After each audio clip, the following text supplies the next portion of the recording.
Hi guys and welcome back to the channel Deepak Yadav Education. Welcome to the Daily Hindu News and Editorial Analysis of 29th of January 2022. तो guys आज है तारीख 29 जनवरी 2022 और है Saturday. देखेंगे आज के द हिंदू कंप्लीट न्यूज़पेपर को। द हिंदू कंप्लीट न्यूज़पेपर को एनालाइज करेंगे, बट लेक्चर में आगे बढ़ने से पहले अगर आप लोग को इस लेक्चर का पीडीएफ चाहिए तो क्या करना है, सबसे पहले डाउनलोड करना है टेलीग्राम और फिर जाकर सर्च बॉक्स में टाइप करना है Deepak Yadav education. As you can see guys आप लोगों को ये वाला चैनल मिल जाएगा, इस पर क्लिक करना और जाकर इस चैनल को ज्वाइन कर लेना। देखो, अगर आप लोगों को इस तरीके से ये चैनल नहीं मिलता है तो नीचे डिस्क्रिप्शन बॉक्स में आप सभी लोगों को टेलीग्राम का लिंक दिया गया है, वो लिंक इसी चैनल का है। जैसे आप उस पर क्लिक करोगे ऑटोमेटिकली ये चैनल ओपन हो जाएगा, इसको जाकर ज्वाइन कर लेना। ज्वाइन करने से फ़ायदा क्या होगा, यहाँ पर आप लोगों को डेली बेसिस पर लेक्चर का पीडीएफ मिल जाता है, डेली करंट अफेयर के वीडियो का पीडीएफ मिल जाता है और डेली बहुत सारे डिजिटल नोट्स मिल जाते हैं। ये सारी चीज़ें मिलती हैं बिल्कुल फ्री में, तो जाकर इसको ज़रूर ज्वाइन करना। नाउ बढ़ते हैं आगे। आगे बढ़ने से पहले हमेशा की तरह हम लोग अपने लेक्चर को एक मैप के क्वेश्चन के साथ स्टार्ट करेंगे। तो आज आप सभी लोगों को मैप में जाकर देखना है होंडुरास को कहाँ पर है ये एग्जैक्टली लोकेटेड। काफ़ी चर्चा में है तो अच्छे से मैप में देखना। देन उसके बाद आकर नीचे कमेंट सेक्शन में टाइप करना, जिससे कि आप लोग इसको लंबे समय तक याद रख पाओगे। साथ ही साथ एक क्वेश्चन सॉल्व करेंगे जो कि यूपीएससी प्रीवियस ईयर 2017 के प्रीलिम्स में पूछा गया था। डेली बेसिस पर हम लोग यहाँ पर एक प्रीवियस ईयर क्वेश्चन को भी सॉल्व करते हैं। क्वेश्चन क्या बोलता है, which one of the following objectives is not embodied in the preamble to the constitution of India. हमारे प्रियम्बल में से इनमें से कौन सा ऑब्जेक्टिव के बारे में नहीं मेंशन्ड है, ये आप लोगों को बताना है। Option A liberty of thought, option B economic liberty, option C liberty of expression या फिर option D liberty of belief. तो इसका सही आंसर आप सभी लोगों को नीचे कमेंट सेक्शन में देना है। बाय द वे, इसका जो करेक्ट आंसर मैंने आप लोगों को नीचे प्रोवाइड करवा दिया है और एटलीस्ट सभी लोग को इसके अंदर पार्टिसिपेट करना है। सभी लोग यहाँ पर ट्राई करना इसका करेक्ट आंसर देने की। तो चलो शुरुआत करते हैं। यहाँ पर आप लोग देख पाओगे ये है आज का सबसे पहला आर्टिकल और एक इंपॉर्टेंट आर्टिकल है हमारे एग्जामिनेशन के पॉइंट ऑफ व्यू से। कहाँ से रिलेट हो सकता है, तो जीएस पेपर 2 पॉलिटी से इसको रिलेट कर सकते हो। देखो, रिसेंटली काफ़ी चर्चा में था, महाराष्ट्र की लेजिस्लेटिव असेंबली है, उस लेजिस्लेटिव असेंबली ने लगभग 12 एमएलएस को सस्पेंड कर दिया था। अब उन एमएलएस को जब सस्पेंड किया गया तो वो एमएलएस यहाँ पर सुप्रीम कोर्ट में पहुँचे और सुप्रीम कोर्ट ने यहाँ पर कुछ ऑब्जर्व किया और ऑब्जर्व करने के बाद यहाँ पर बताया कि आप 1 साल के लिए एमएलएस को सस्पेंड नहीं कर सकते। इस चीज़ को देखते हुए सुप्रीम कोर्ट ने महाराष्ट्र लेजिस्लेटिव असेंबली का जो ये सस्पेंशन है इसको खारिज कर दिया है। ठीक है, तो आप देख पाओगे वही हेडिंग दी गई है कि supreme court questions a years suspension of 12 Maharashtra BJP MLAs. Clear हुआ। लेकिन अभी हम लोग थोड़ा सा इसको डिटेल में समझने वाले हैं, एग्जैक्टली क्या क्या देखने को हम लोग को मिलता है यहाँ पर। सबसे पहली चीज़ आपको यहाँ पर ये देखनी है, बात की गई है एमएलए के बारे में। एमएलए कौन है ये है मेंबर ऑफ लेजिस्लेटिव असेंबली। इसके बारे में मैंने आप लोग को पहले बता रखा है, लेकिन कोई बात नहीं, बहुत सारे नए लोग जुड़ते हैं तो उनके साथ यहाँ पर मैं पूरे बैकग्राउंड के साथ चीज़ों को कवर करूंगा। और एक बात और, वीडियो आज का थोड़ा सा लंबा होने वाला है, बहुत सारे इंपॉर्टेंट आर्टिकल्स हैं आज चर्चा में, तो सबको डिटेल में डिस्कस करने वाले हैं। तो फिलहाल आपको ध्यान रखना है, देखो एक होता है सेंट्रल लेवल, एक होता है स्टेट लेवल। जब आप लोग यहाँ पर केंद्र सरकार के लेवल पर देखोगे आपको पार्लियामेंट देखने को मिलेगा। पार्लियामेंट के अंदर आपको राज्यसभा, लोकसभा देखने को मिलता है। राज्यसभा जो हमारा अपर हाउस हुआ, लोकसभा हमारा जो लोअर हाउस हुआ, ये आपको हाउसेस देखने को मिलते हैं। सेम प्रकार का स्ट्रक्चर आपको स्टेट के लेवल पर मतलब राज्य स्तर पर भी देखने को मिलेगा। कैसे, तो यहाँ पर होती है एक लेजिस्लेटिव असेंबली जिसको हम लोग लोअर हाउस भी बोलते हैं या फिर इसको विधानसभा भी बोला जाता है। और दूसरा होता है हमारा लेजिस्लेटिव काउंसिल जिसको हम लोग अपर हाउस यानी विधान परिषद भी बोलते हैं। अब एक बात ज़रूर ध्यान रखना, हर एक राज्य में लेजिस्लेटिव काउंसिल नहीं होती है, लेकिन हर एक राज्य में लेजिस्लेटिव असेंबली ज़रूर से होती है, ये आपको ध्यान रखना है। ठीक है, उसके बाद जो मेंबर होगा लेजिस्लेटिव असेंबली का उसको हम लोग एमएलए बोलते हैं और जो मेंबर होगा लेजिस्लेटिव काउंसिल का उसको हम लोग एमएलसी बोलते हैं। क्लियर हुआ इतना कॉन्सेप्ट, आगे बढ़ते हैं। अब क्या बात की गई है, महाराष्ट्र का जो लेजिस्लेटिव असेंबली है इन्हीं के एमएलएस को क्या किया गया, सस्पेंड किया गया था। अब मैं आपको काफ़ी सारी चीज़ें और एक्स्ट्रा बताने वाला हूं जो कि एग्जामिनेशन के पॉइंट ऑफ व्यू से इंपॉर्टेंट है। खासकर आप देख पाओगे हमारे सिलेबस के अंदर एक टॉपिक है पार्लियामेंट, स्टेट लेजिस्लेचर, ट्रांसपेरेंसी, तो इन सभी चीज़ों से रिलेट कर सकते हो। न्यूज़ में क्यों था, ये अभी हाल ही में चर्चा में था क्योंकि जो ये एमएलएज हैं जैसे ही सस्पेंड हुए वैसे ही सुप्रीम कोर्ट पहुंचे और सुप्रीम कोर्ट ने यहाँ पर अगेंस्ट में डिसीजन सुनाया। सुप्रीम कोर्ट ने एक तरीके से आप कह सकते हो इनको फेवर किया और बताया कि महाराष्ट्र लेजिस्लेटिव असेंबली ने यहाँ पे कहीं ना कहीं गलत किया है, 1 साल का सस्पेंशन यहाँ पर नहीं कर सकते हो आप, और इसके लिए कुछ चीज़ें बताई हैं वो भी आगे मैं आपको बताऊँगा। तो अब इनको सस्पेंड क्यों किया था, क्योंकि यहाँ पर इनका कुछ मिसबिहेवियर था असेंबली के अंदर। ठीक है, तो उसी की वजह से इनको सस्पेंड किया गया। तो इसको ज़्यादा डिटेल में जानने की ज़रूरत नहीं है, बट यहाँ पर जानने की ज़रूरत यह है कि सस्पेंशन किस प्रकार से देखने को मिलता है। तो हुआ क्या यहाँ पर, जो ये एमएलएज हैं जैसे ये सस्पेंड हुए, इन्होंने यहाँ पर सुप्रीम कोर्ट में जाकर बोला कि देखो हमें तो अपॉर्चुनिटी भी नहीं मिली कि हम अपने आप का केस जो है प्रेजेंट कर सकें, हम लोग के पास यहाँ पर चांस ही नहीं मिला बिल्कुल भी। और इससे कहीं ना कि जो हमारा फंडामेंटल राइट है, राइट टू इक्वालिटी का, वो वायलेट हुआ है, राइट टू इक्वालिटी जो कि आर्टिकल 14 के अंदर मेंशन्ड है। अब यहाँ पर हुआ क्या था, तो महाराष्ट्र असेंबली क्या, जो रूल 53 है, असेंबली क्या होती है मैं आपको सारी चीज़ें बता चुका हूँ। जो ये रूल 53 है महाराष्ट्र असेंबली की, ये क्या बोलता है, इसने बताया कि जो स्पीकर है, ठीक है, इस असेंबली का जो भी स्पीकर होगा वो यहाँ पर किसी भी मेंबर को विड्रॉ कर सकता है, मतलब इस असेंबली से यहाँ पर निकाल सकता है, इस असेंबली से विड्रॉ कर सकता है अगर उस मेंबर का जो भी बिहेवियर वगैरह है वो यहाँ पर मिसबिहेव रहता है, या फिर आप कह सकते हो वो यहाँ पर स्पीकर के डिसीजन को ओबे नहीं करता है, तो उसके बेसिस पर उसको विड्रॉ किया जा सकता है, इमीडिएटली निकाला जा सकता है। क्लियर हुआ। लेकिन अब सुप्रीम कोर्ट यहाँ पे क्या बोलता है, सुप्रीम कोर्ट ने बोला जो आपने 1 साल के लिए एमएलएस को सस्पेंड किया है ना, इससे पहला पॉइंट तो यह है कि violation of basic structure of the constitution, जो हमारा बेसिक स्ट्रक्चर है कॉन्स्टिट्यूशन का, उसका वॉयलेशन हुआ है। कैसे, तो आप यहाँ पर ये भी देख पाओगे क्या बोला गया कि जो एमएलए है वो कहीं क्या रिप्रेजेंट कर रहा है, एक कॉन्स्टिट्यूएंसी को, एक पर्टिकुलर एरिया को रिप्रेजेंट कर रहा है। जो कॉन्स्टिट्यूएंसी है, ठीक है, वो यहाँ पर उस एमएलए को, आप कह सकते हो जो एमएलए है वो इस पर्टिकुलर एरिया को रिप्रेजेंट कर रहा है। लेकिन जब यहाँ पर एमएलए को ही सस्पेंड कर दोगे तो कहीं ना कहीं उस कॉन्स्टिट्यूएंसी का, ये जो लोग हैं, ये जो एरिया है, इसका भी रिप्रेजेंटेशन खत्म हो जाएगा। तो basic structure of the constitution का वॉयलेशन यहाँ पर देखने को मिलेगा। दूसरा, यहाँ पर सुप्रीम कोर्ट बोलता है कि हमारे कॉन्स्टिट्यूशन की रिक्वायरमेंट क्या है, पहले उसको देखो, हमारा संविधान क्या बोलता है।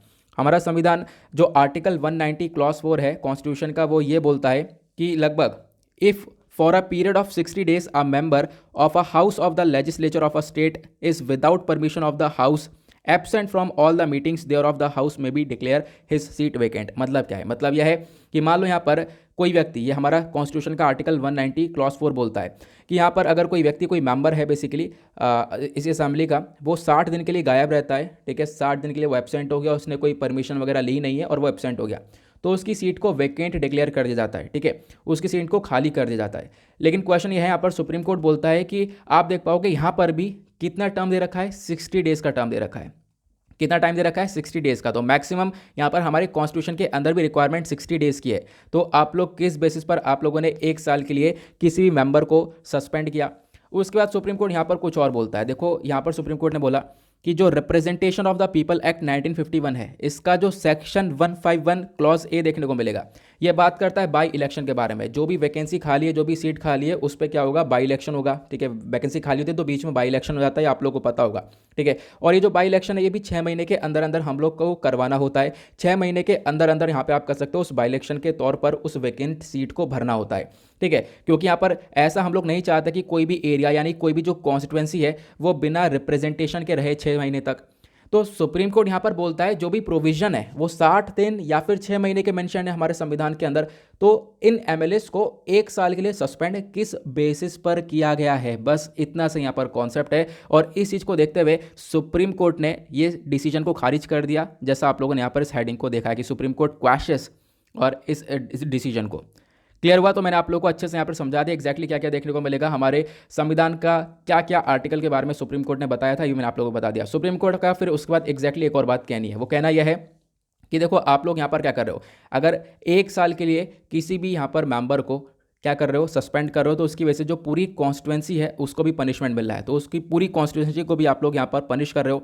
क्योंकि होगा क्या, मैंने आपको बताया, सुप्रीम कोर्ट ने बोला अगर 6 महीने से ज़्यादा का ये टर्म पीरियड हो जाता है, 6 महीने से ज़्यादा तक यहाँ पर आपने किसी मेंबर को सस्पेंड कर दिया है, तो कहीं ना कहीं जो पूरी कॉन्स्टिट्यूएंसी है वही यहाँ पर अपने आप को रिप्रेजेंट नहीं कर पा रही है, तो पूरी कॉन्स्टिट्यूएंसी को यहाँ पर पनिशमेंट मिल रहा है। क्लियर हुआ, ये बात थी। अब उसके बाद यहाँ पर एक चीज़ और है, हुआ क्या, महाराष्ट्र लेजिस्लेटिव असेंबली ने बोला कि इसमें कोर्ट क्यों चक्कर में पड़ रहा है, कोर्ट हमारे बीच में इंटरवेंशन क्यों कर रहा है, कोर्ट यहाँ पर इस मामले के अंदर क्यों आ रहा है। तो सुप्रीम कोर्ट ने इसको लेकर भी जवाब दिया। सुप्रीम कोर्ट ने बोला कॉन्स्टिट्यूशनल एक्सपर्ट का कहना यह है कि जो भी प्रीवियस मतलब रूलिंग्स वगैरह हैं उसके दौरान बताया गया कि अगर एक कोई भी अनकॉन्स्टिट्यूशनल एक्ट, कोई भी यहाँ पर असंवैधानिक काम किया जाता है हाउस के थ्रू, तो सुप्रीम कोर्ट यहाँ पर इंटरवेंशन कर सकता है, सुप्रीम कोर्ट भी यहाँ पर बीच में आ सकता है। क्लियर हुआ। आई होप आप लोगों को मैंने काफ़ी सारी चीज़ें बता दी हैं इस पर्टिकुलर आर्टिकल के रिगार्डिंग, और जो भी एग्जामिनेशन के पॉइंट ऑफ व्यू से इंपॉर्टेंट होगा वो सब बातें आपको पता चल चुकी हैं, ठीक है। एक्स्ट्रा इन्फॉर्मेशन आप लोगों को मिल गई है। उसके बाद यहाँ पर सेम पेज पर आपको एक आर्टिकल ये देखने को मिलेगा। इस आर्टिकल में अभी कुछ खास बात नहीं है जो एग्जाम से हम लोग रिलेट कर सके, लेकिन फिर भी क्या हो रहा है मैं आपको बताता हूँ। पहले इसका एक बैकग्राउंड समझो। बैकग्राउंड क्या होता है, पिछले सप्ताह की बात है, जो पाकिस्तान गवर्नमेंट है इन्होंने यहाँ पर एक प्रपोजल दिया अपने पाकिस्तान हिंदू काउंसिल की तौर से, और प्रपोजल ये दिया कि कुछ लगभग 170 पिलग्रिम से 170 यहाँ पे यात्री देखने को मिलेंगे, जिनको हम लोग अलाउ करते हैं, जिनको हम लोग मतलब इंडिया अलाउ कर दे कि वो लोग इंडिया आएँ और अपनी जो वर्शिप की प्लेसेस हैं इंडिया के अंदर वो वहाँ पे विजिट कर सकें। ठीक है, ये लोग यहाँ पर कराची से हैं, लाहौर से हैं, इनको अलाउ किया जाए इंडिया के अंदर आने के लिए।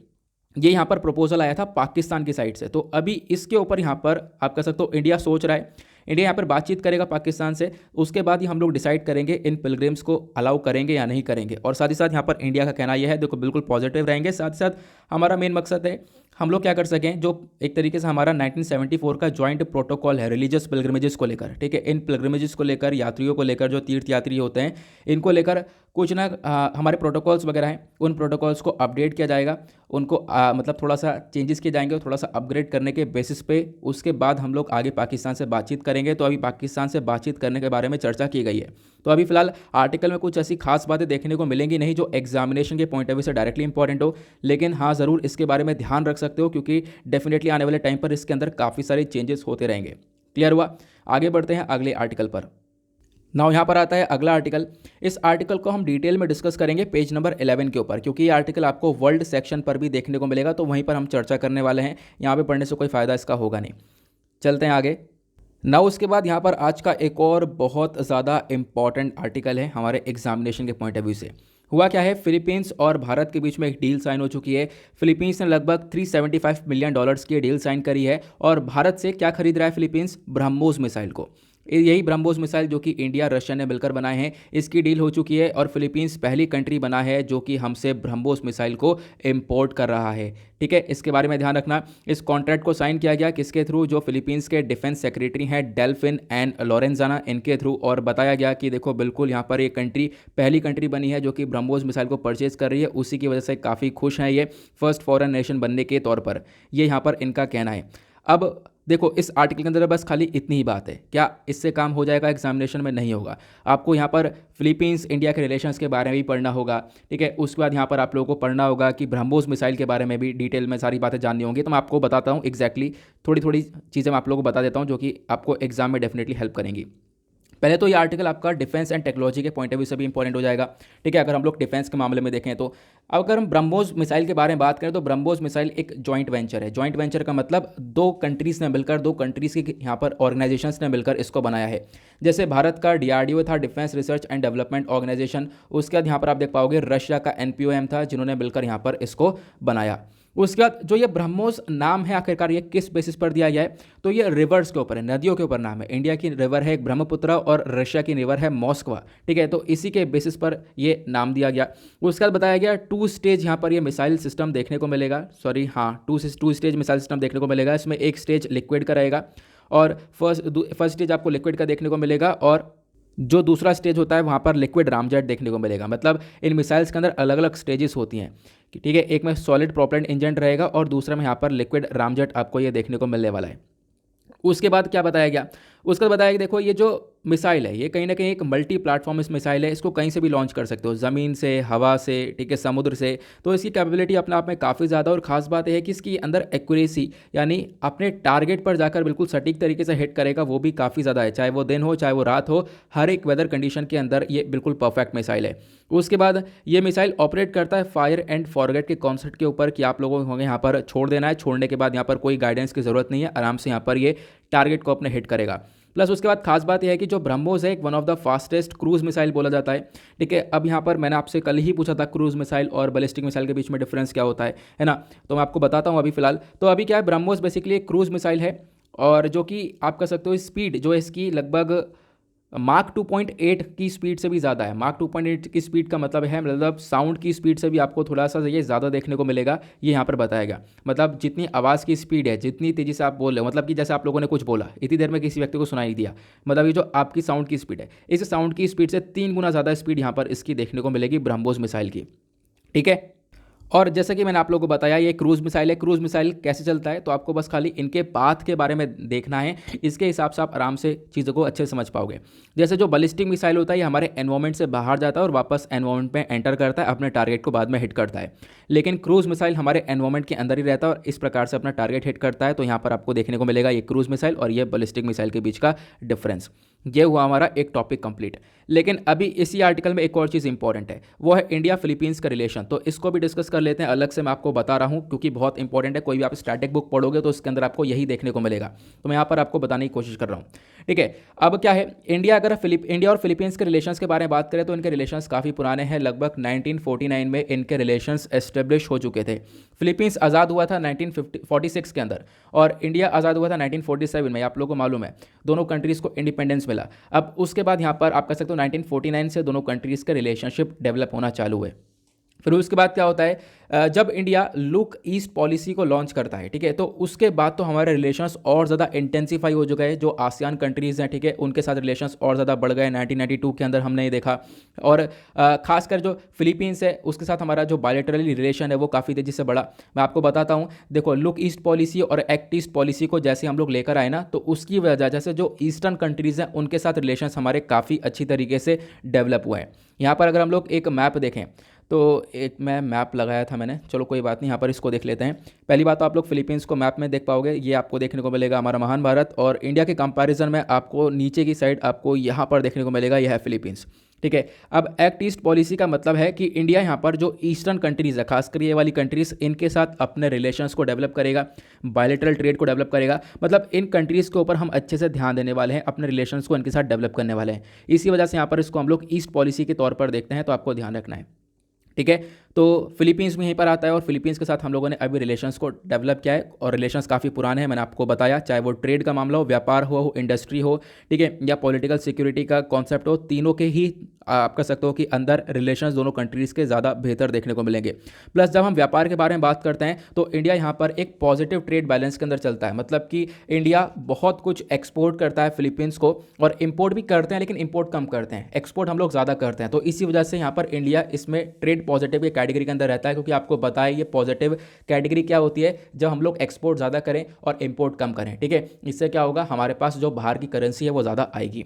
अब ये हो गई बात। उसके बाद यहाँ पर क्या बोला गया, देखो, फिलीपींस के अंदर आज के टाइम पर बहुत सारे इंडियन स्टूडेंट्स देखने को मिलेंगे। तो मतलब इंडियन स्टूडेंट्स काफ़ी सारे लोग जाते हैं पढ़ाई वगैरह करने के लिए, ये यहाँ पर आप लोग कह सकते हो। प्लस इंडिया डायस्पोरा भी काफ़ी सारा है फिलीपींस के अंदर, बहुत से लोग यहाँ पर फिलीपींस में रहते हुए नजर आते हैं। तो ध्यान रखना, इसके बारे में कुछ इंपॉर्टेंट बातें थी जो कि आप लोगों को क्लियर करवा दी गई हैं। आगे आते हैं अगले आर्टिकल पर। नेक्स्ट आर्टिकल हमारे प्राइम मिनिस्टर के थ्रू एक स्टेटमेंट दिया गया है और इन्होंने बोला कि जो भी हमारे कंट्री के जवान लोग हैं, जो भी यूथ हैं, वो क्या कर सकते हैं, वोकल फॉर लोकल को बूस्ट कर सकते हैं, मतलब अपने कंट्री को सेल्फ रिलायंट बना सकते हैं। ये सारी बातें हमारे प्राइम मिनिस्टर के थ्रू बोली गई। इस आर्टिकल में कोई भी ऐसी इंपॉर्टेंट बात देखने को मिलेगी नहीं, लेकिन मैं आप लोगों को यहाँ पर बता रहा हूँ इसके बारे में कि कुछ भी हो सकता है, आर्टिकल थोड़ा डिटेल में आ सकता है अगले दिन, तो इसके बारे में ज़रूर ध्यान रखना। तो हुआ क्या था, हमारे प्राइम मिनिस्टर ने जो नेशनल कैडेट कॉर्प है इसको एड्रेस किया, और एड्रेस करते करते यहाँ पर बोला, जो भी हमारे एक तरीके से आप कह सकते हो एनसीसी वाले लोग हैं, ठीक है, तो इनसे यहाँ पर बातचीत करी है और इनसे बोला है यहाँ पर कि देखो, हम लोग क्या करना चाहिए, हम लोगों को यहाँ पर जो वोकल फॉर लोकल है, अपने कंट्री को सेल्फ रिलायंट बनाना चाहिए। प्लस उसके साथ साथ इन्होंने फोकस किया ड्रग्स के ऊपर कि आज के टाइम पर बहुत सारे जो स्कूल्स हैं, कॉलेजेस हैं, वहाँ पर ड्रग्स काफ़ी ज़्यादा है, ड्रग्स का एडिक्शन बहुत ज़्यादा देखने को मिलेगा बच्चों के अंदर। तो हमारे प्राइम मिनिस्टर ने बोला कि जो ड्रग्स है उसको यहाँ पर बिल्कुल रोकना है, और ये ड्यूटी बनती है एनसीसी की यहाँ पर कि ये लोग पूरी तरह से कोशिश करें कि कॉलेजेस और स्कूल्स उनके अंदर ड्रग्स को पूरी तरह से रोका जाए, क्योंकि आज के टाइम पर जो हमारी यंग जनरेशन है वो कहीं ना कहीं बर्बाद हो रही है इसी ड्रग्स की एडिक्शन की वजह से। ये भी यहाँ पर आप देख पाओगे हमारे प्राइम मिनिस्टर का स्टेटमेंट रहा है। तो उसके साथ साथ प्राइम मिनिस्टर ने बोला कि आज के टाइम पर इंडिया काफ़ी ग्रो कर रहा है। इंडिया यहाँ पर टॉप 3 नेशन के अंदर आ रहा है, जहाँ पर यूनिकॉर्न कंपनीज आपको सबसे ज़्यादा देखने को मिलेंगी। लगभग 50 से ज़्यादा यूनिकॉर्न्स आज के टाइम पर आ चुकी हैं कोविड-19 के वक्त में। मतलब कोविड-19 के टाइम पर 50 से ज़्यादा यूनिकॉर्न्स डेवलप हो चुकी हैं। यूनिकॉर्न यहाँ पर ऐसे स्टार्टअप्स हैं जिनका आप कह सकते हो अमाउंट $1 बिलियन से ऊपर का देखने को मिलता है। ठीक है, $1 बिलियन से ऊपर का यहाँ पर अमाउंट देखने को मिलता है। इनका आप कह सकते हो कि एग्जैक्टली वैल्यू देखने को मिलती है, वो यहाँ पर स्टार्टअप यूनिकॉर्न के अंदर आते हैं। तो यहाँ पर आई होप आप लोग समझ गए होंगे क्या क्या यहाँ पर स्टेटमेंट दिए गए हैं हमारे प्राइम मिनिस्टर के थ्रू। अगले आर्टिकल पर चलते हैं ना। उसी के नीचे आपको ये 3 आर्टिकल देखने को मिलेंगे, तीनों ही काफ़ी इंपॉर्टेंट है। जैसे मैंने आपको बताया, आज का न्यूज़पेपर थोड़ा सा लेंदी होगा, लेकिन बहुत सारे इंपॉर्टेंट आर्टिकल हैं जिनका डिस्कशन करना है। ये article again GS paper 2 international relation से रिलेट कर सकते हो। आज हम लोग काफ़ी सारे कंट्रीज़ के साथ रिलेशन डिस्कस करने वाले हैं। हमने इंडिया फिलीपींस के पढ़े, अब इंडिया यूक्रेन के पढ़ेंगे, इंडिया यूके के भी पढ़ेंगे। ठीक है, तो काफ़ी सारी बात आपको यहाँ पर जानने को मिलेंगी। तो अभी क्या है, India closely following developments in Ukraine. आपको यूक्रेन के बारे में जानना होगा। यूक्रेन की हालत इस समय काफ़ी ख़राब सी हो चुकी है। क्यों? क्योंकि रशिया ने क्या कर रखा है, बहुत सारे अपने सोल्जर जो हैं वो डिप्लॉय कर रखे हैं यूक्रेन के इर्द गिर्द। और रशिया और वेस्टर्न कंट्रीज़ मतलब यूएस और यूरोपियन यूनियन, इनके बीच में इस पर्टिकुलर रीजन को लेकर काफ़ी डिस्प्यूट भी चल रहा है, क्योंकि वेस्टर्न कंट्रीज़ और ये जो यूएस वगैरह है, इनका कहना है कि रशिया कहीं ना कहीं इन्वेड कर लेगा, यूक्रेन को कब्जा लेगा। इसको लेकर बहुत ज़्यादा डिस्प्यूट चल चुके हैं। अब इंडिया का क्या स्टेटमेंट आता है, इंडिया का स्टेटमेंट आता है कि हम लोग भी यूक्रेन के डेवलपमेंट के ऊपर फोकस कर रहे हैं। ठीक है, ऐसा यहाँ पर इंडिया का स्टेटमेंट आता है। हमारी एम्बेसी आपको देखने को मिलेगी कहाँ पर, यूक्रेन के अंदर। कहाँ एग्जैक्टली जो केव वाला एरिया है वहाँ पर आपको देखने को मिलेगी इंडियन एम्बेसी है। और हम लोग पूरी तरह से फोकस कर रहे हैं लोकल एरिया में डेवलपमेंट किया जाए, और हम लोग यहाँ पर ध्यान रख रहे हैं कि एक पीसफुल और स्टेबिलिटी मेंटेन रहे तो ज़्यादा बेटर रहेगा। तो मतलब हम लोग भी शांति बनाने का काम कर रहे हैं। ठीक है, एफर्ट्स लगाए जा रहे हैं ताकि पीसफुल और स्टेबिलिटी को यहाँ पर मेंटेन किया जा सके। ऐसा स्टेटमेंट दिया है हमारे मिनिस्ट्री ऑफ एक्सटर्नल अफेयर के स्पोक्स पर्सन अरिंदम बागची जी ने। ये आप लोग देख पाओगे। बस इतनी सी बात थी इस आर्टिकल्स में ध्यान रखने के लिए कि हम लोग यहाँ पर डेवलपमेंट कर रहे हैं। मैंने आपको टू द पॉइंट जो इंपॉर्टेंट बात है वो एग्जैक्टली बता दी है। क्लियर हुआ।